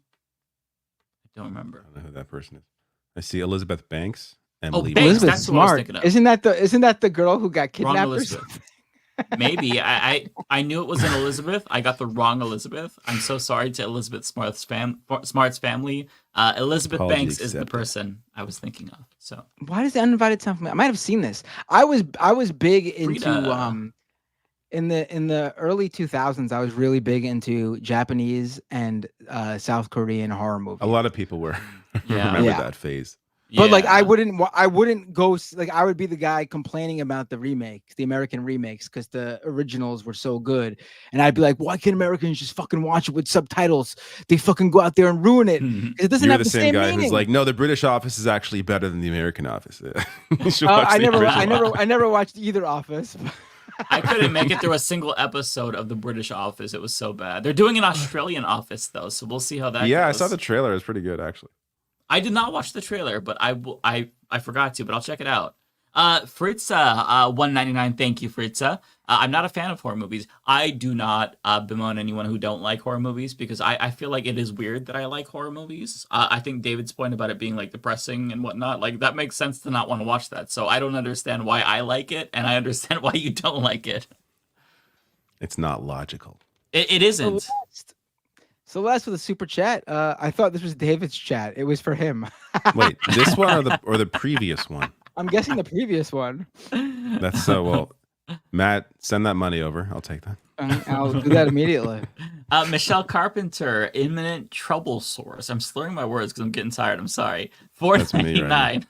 Really love the show. Thank you. I would love to see Jessie Gender on here again sometime. That would be amazing. I think she's joined you before. Anyway, carry on, Free Palestine. Thank you so much. Yeah, we've had her on twice. Love to have her on again, for sure. We haven't had a guest on in a while, have we? That's true, yeah. I don't Getting mind not antisocial. having guests because I don't have to be on. You know what I mean? It's just like I don't have to like I be kinda- prepared. When I it's just kind of us. enjoy our talk radio style. Yeah, it's just more episode, relaxed. Where it's just like, We're just catching up each week. We're not When someone's here, it's like I putting feel on like I'm like show. a host at it. Like I got to host and like I got to like make it nice for our guest. I don't want to do that. Yeah. David's cleaning his background for us. This is supposed to be my relaxing time, not my I gotta be on time. Like Matt Lipton, thank you for your $2 Canadian. Says David, watch Ginger Snaps. Ginger Snaps, Canada's best movie. You think I would have heard of it? It looks like a horror film, so I will not watch it. It is a horror movie. I only got 4 left, so I'm gonna do them. Actually 3 left. Celeste says that's why I only rewatch Disney and rom-coms. That's not me, but I get it. Disney's got the Haunted Kowalski. Mansion movie. Kowalski 999 says, "Wow, you all need to hit the gym like me after I go through my cutting phase in December. I'll have the capacity to alter the gene pool of a small city if I choose. I know what the ladies like." Oh my god! All right, I love Elon Musk. Kowalski. And Progressive Boomer says, "I'm on David's channel tonight. This is for you." It's a little face that doesn't show up here, but it's my face that I look unimpressed in the icon. I wish these. I don't know why they don't emojis don't show up on here, but oh well. Yeah. All right, StreamYard thank doesn't you. have StreamYard doesn't have the technology. Apparently, we don't pay them enough. Yeah, we don't pay enough apparently to StreamYard, which is fucking a lot of money. To StreamYard. I heard they upped their prices too. You heard about that? Again? Oh my god! It's like it's We will like be- $40 a month now. StreamYard. We will be searching elsewhere, just so you all, any of you executives watching right now. Looking for a Unfortunately, I better- think looking for StreamYard's a better, StreamYard's the one. Unfortunately, I don't know. Except of for the any, occasional mic issues that I have, like audio problems. I can't control the audio level of a Chrome window. Like, come on now. Like, what is this? What is this? Right. 2013? I know. Ridiculous. Get it together, StreamYard, and fucking charge less. What the hell? Goddamn. Yeah, for sure. All right, I'm getting off. That's all right, David. It's been fun. You take care, Fun. David. See you. I think so next week is Canadian Thanksgiving, which I should just call Thanksgiving because it is the real Thanksgiving. But it's not. We don't have Thanksgiving on Thursday like you do, or Friday, whatever the fuck. You do. So it's on the week. So I'll probably still be here. It's like a weekend. So why are you telling us? Because I was thinking out loud. I'm like, am I going to be at a? No, I'm not. No, I'm not going to be gone. Probably, or maybe I will. I don't know. No, probably not. So I'll be here. See you all Guys, later.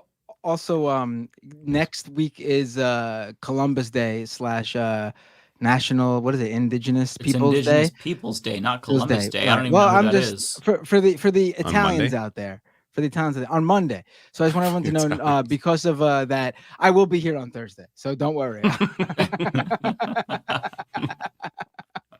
Good to know. Good to know. None of these holidays affect. Do I get American Thanksgiving off? I must have got it off last year. I think that you and Lance agreed to not stream. Yeah, probably. I think me and Lance stream would just be boring. I think you both can hold it down. You're both individual streamers. I think you would do fine. Yeah. Just have like an all Canada episode. Where you guys only. Yeah, who's gonna fucking watch that? I'll watch that, but no one else. I would watch it. I would tune in. Is there not a Canadian YouTuber who just covers Canadian politics? No, I think Probably. there is. Probably. I don't watch them, but they're probably. The only ones I know cover both. Like David covers both. Sandy Lovas covers both.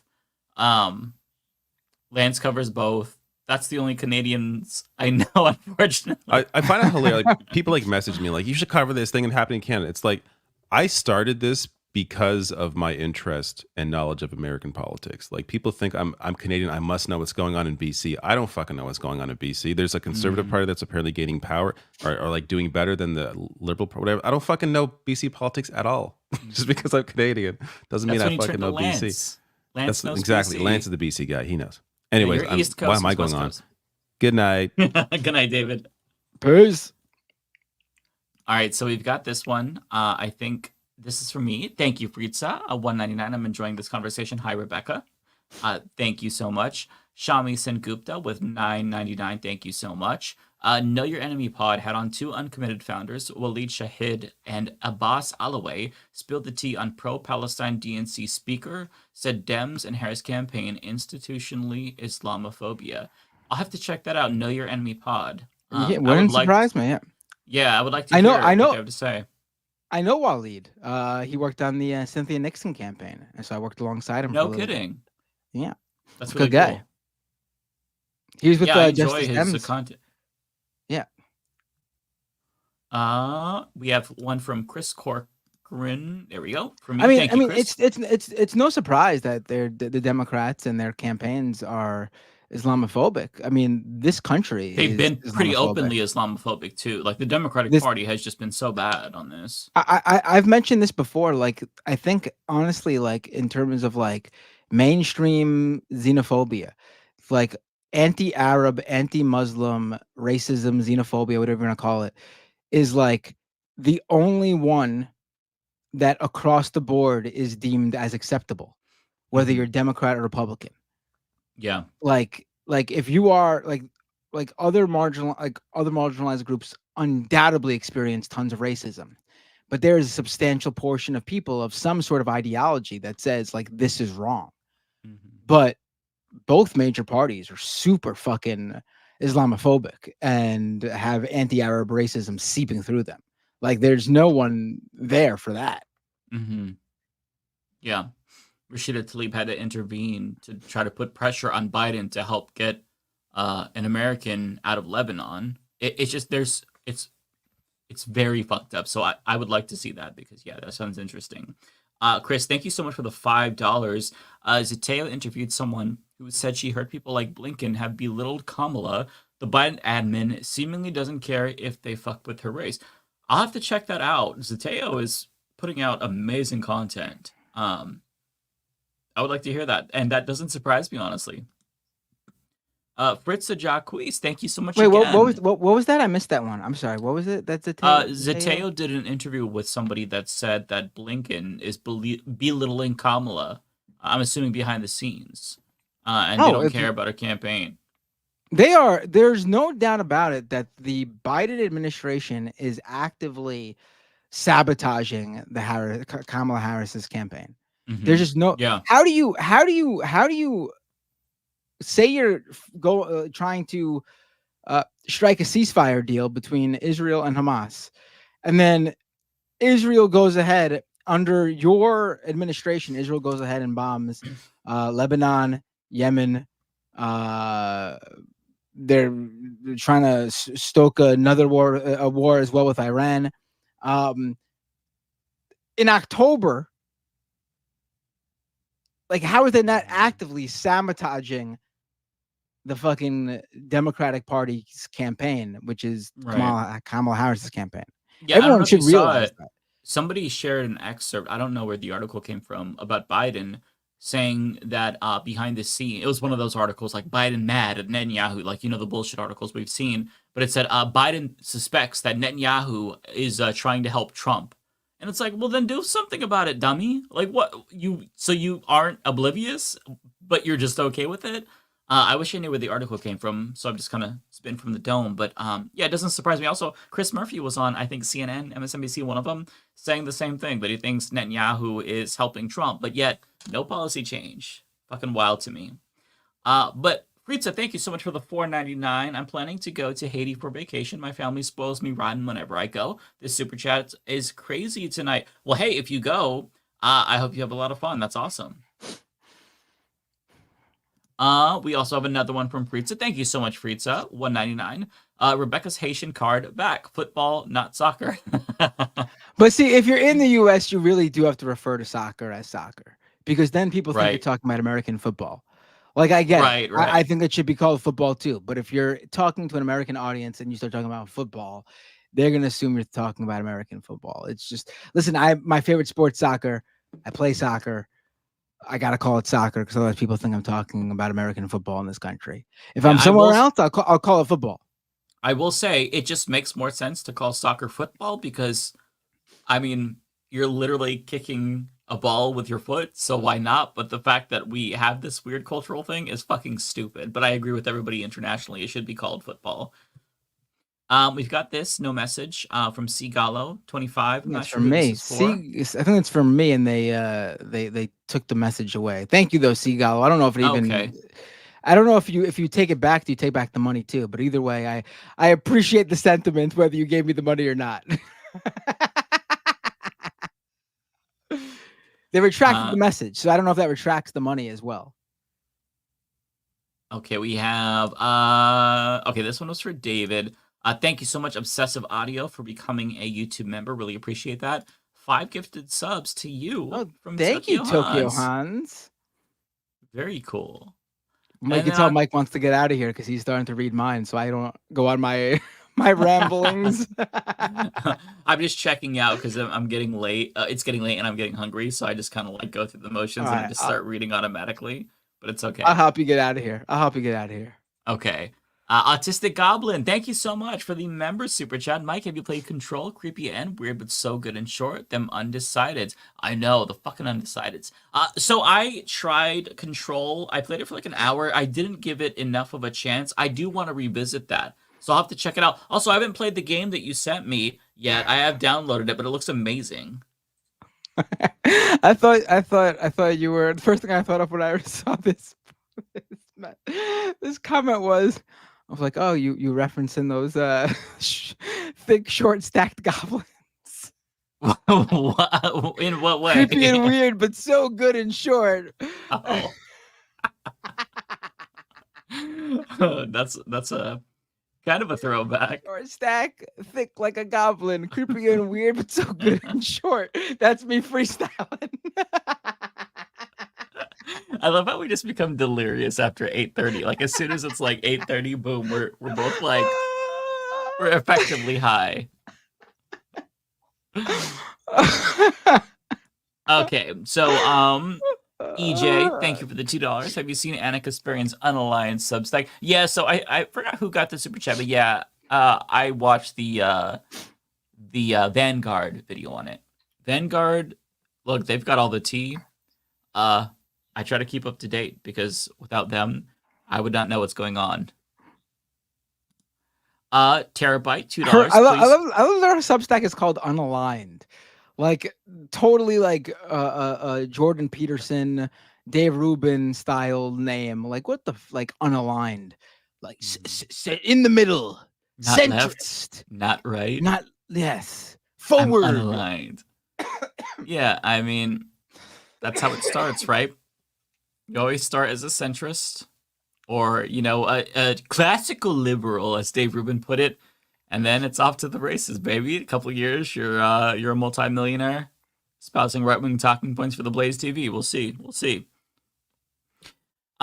Thank you, Tara. Please check your Twitter DMs. I will do that. I'll try to do that tonight or at least tomorrow. Appreciate you. We've got this one for you. What can you do with a super chat? Taking raid suggestions. Dan from the internet is just goofing around, but I think it'd be a lark to barge in and say hello from the Leftist Mafia crew. Yeah, we'll do that after we're over. Hell yeah! I'm nice sure to you see sent that. What you can do. Yeah, I'm sure you sent that. I'm sure you sent that message about an hour ago when you thought we were wrapping up, but here we are. You know us. Super chats is when the show starts, basically. Yes. This is for you. Parker with a super chat. Joner 2 is not that bad. Don't believe the non-hype. Joner 2. I'm assuming you mean Joker. No, they mean boner. Joner.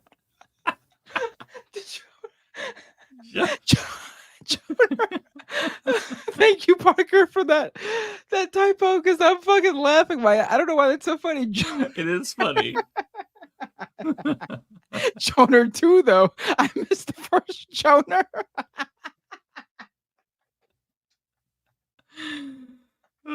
It reminds me of when somebody, a long time ago, I don't remember when, we were doing a chat and Dr. Dre came up and somebody said still Dur instead of still Dre, and I just lost it for like 30 minutes for no reason. Just Joner 2. Actually, I am going to the movies tomorrow, but with my kids to see The Wild Robot, because I heard really good things about it. Okay, I've heard good things too. You're not going to see Joner, I saw that. Though? I'm not going to see. Actually, the first thing my daughter has a fear of the Joker.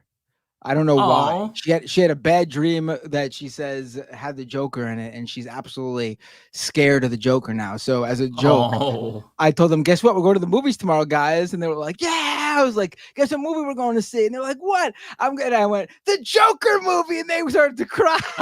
Oh, no.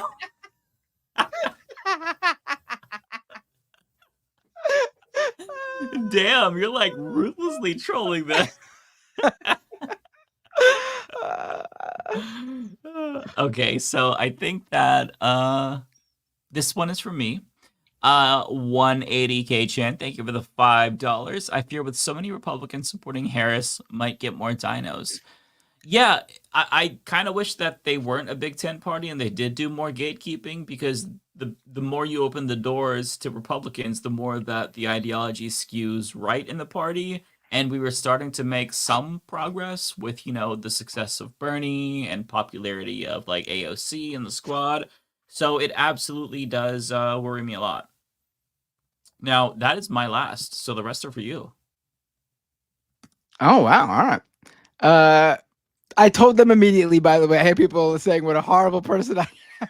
I told them immediately after that we're going to see The Wild Robot, and the crying, it turned into cheers. Callie Brading with a giving me 50 secs. Don't know what a sec is, but I'll take the secs. That's a lot. 50 secs. Matt, your voice is a great one. I once asked a stupid person if he was catering to PDFs. He tried to recruit me to work on his XXX phone lines. That message went all over the place. By the way, it's Swedish kronas. Okay, I looked it up. I appreciate the sex though. Golly,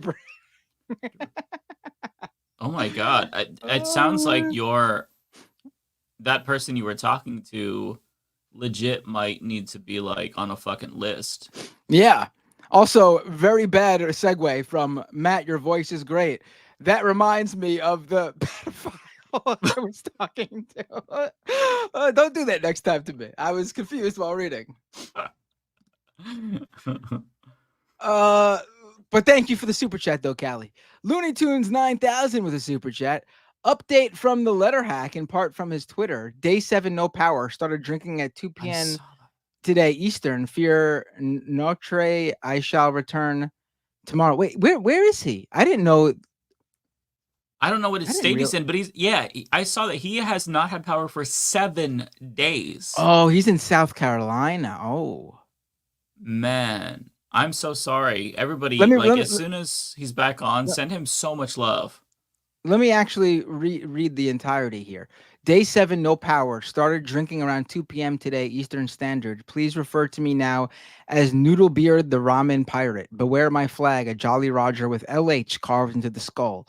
Never fear, I shall resume my normal demeanor tomorrow when I rise. For now, let's ride. Oh boy. I don't even... God, that is so frustrating. Poor Letter Hack. Hang in there, buddy. You can't see this right now, probably, but that sucks.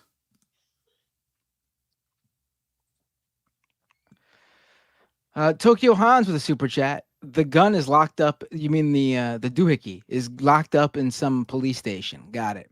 Makes sense. Eventually, I'm sure it'll be in some museum. Tokyo Hans with another super chat.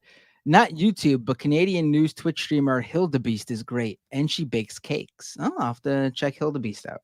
Oh, she's amazing. And Ton Bosun with a super chat. New woke content detectors curated list of games just dropped. You got to know if your games are DEI, LGBTQ.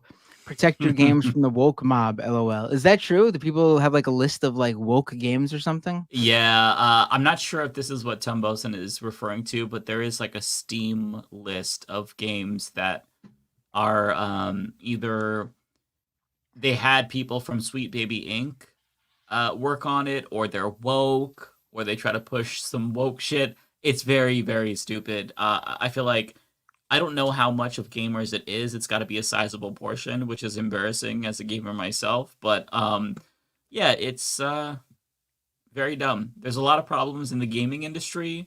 There's a lot of layoffs, exploitation of workers. There's abuse, really terrible working conditions, bad environments being cultivated by these companies. But wokeness is not one of the problems of the gaming industry. You could say microtransactions, over monetization, but wokeness? I don't think that's why games are in a bad spot right now. I don't know, man. I saw a few new video games were coming out, and there were girl leads as like the main character in the game, which that in and of itself isn't wokeness. However, the virtual boobs on these virtual women were very small, and that is wokeness. We all know main characters can be female in video games, but they gotta have big boobs. Otherwise, that's woke. And if they don't get the physics right of the jiggliness, then that's also woke. If the big boobs are jiggling around in the video game, then that's woke as well. You're right. Yeah, they have to be able to be fully attracted to the character. Otherwise, they won't be able to play the game and enjoy it. So, yep. Well, that's it. Do you have anybody on Twitch you wanna shout out? I do. Thank you. Yeah. I got some. Oh wow. Hold on. Oh boy. Hold on. Give me a second here. Ice me out like Elsa. Resubscribe with Prime. Subscriber for 20 months. Thank you. Suddenly becoming religious as an adult is a red flag. Usually, yes. Yeah. Dr. Dragon Rider with 20 bits. My ex-girlfriend's stepfather molested her and her younger sister when they were 12 and 10. Oh my God. I'm so sorry to hear that. The church told them not to go to the cops, and her mom covered for him. And they, quote, they did everything right and they excommuned them, close quote. Still hasn't apologized. These evangelists are demons, literally. They stopped getting presents from Santa and started getting gifts from Jesus. Not a joke. What? Wow. I mean, I can't speak to the first part because that's horrible, and that's just nothing more to say about that than horrible. But like, Jesus doesn't give gifts. That's not part of the whole Jesus thing. That doesn't even make sense from like a canonical whatever it is standpoint from the Bible. Like, Jesus doesn't go around giving, like, he had miracles happen to help people, but he wasn't delivering people gifts. Wow. That's Jolly Saint Nick. That's even like part of like the religion, though, at least in Catholic school. Saint Nicholas was known for leaving the gifts. Mm-hmm. And then he ends up transforming culturally over the years into Santa Claus. That's a lot. That's really a lot. I'm sorry to hear that. Poon Ages or Poon Ages. Don't know where. I'm guessing Poon Ages. Rated me. Thank you, Poon Ages. I appreciate that. And Shakespeare or Shakespeare rated me as well today. Thank you so much, both of you. Poon Ages and Shakespeare. Really appreciate it. Thanks, Poon. Very cool. Yeah, I got Shakespeare and Poon Ages. The duality of the internet. Yes. Dan is still on Twitch. I realized I was not even following Dan. I'm subscribed to him on YouTube, but I wasn't following him on Twitch, so I corrected that. Yeah, do you want to raid Dan? Yeah, hold on. Let me you should raid Maple Take, says Jen Sue. I'll raid Maple Takes next time, I promise. We already got a request for Dan. Yeah, Jen, remind us next time, okay? I love rating new people, but me too. We got the Dan request early, and Dan's a friend of the show. But what is it? Dan from the internet, right? I don't It's even see Dan him on from right the now. web. Oh, right. You see, that's confusing when he does that. You got to keep it. Yeah. You got to keep it across the board. As best That's as why you I was can. throwing up. I'm like, wait, are we sure he's live? Because he's got Mm-hmm. a small viewer count, which makes me think he's not live. He's like closing, or maybe I'm wrong. No, he's live. I just checked. Okay, cool. So we'll help him out. I guess he just started the stream. Maybe we'll send That's him what I'm the. thinking. Yeah. No, it says he's been going for almost 3 hours. Okay. It happens. We'll send them some viewers right now. You ready to press it, Mike? I'm pressing start raid. All right, everyone. Thank you so much for tuning in this week. You had 2 Leftist Mafia episodes this week with the debate and the usual show. We'll see you again next week. And thanks to the raiders, the super chatters, all of you. Really appreciate it. Buckle in. We're heading towards that final month before the election. Yep. Ready, Mike? We'll see you all next week. I already hit raid. I'm hitting it now. All right. Take care, folks.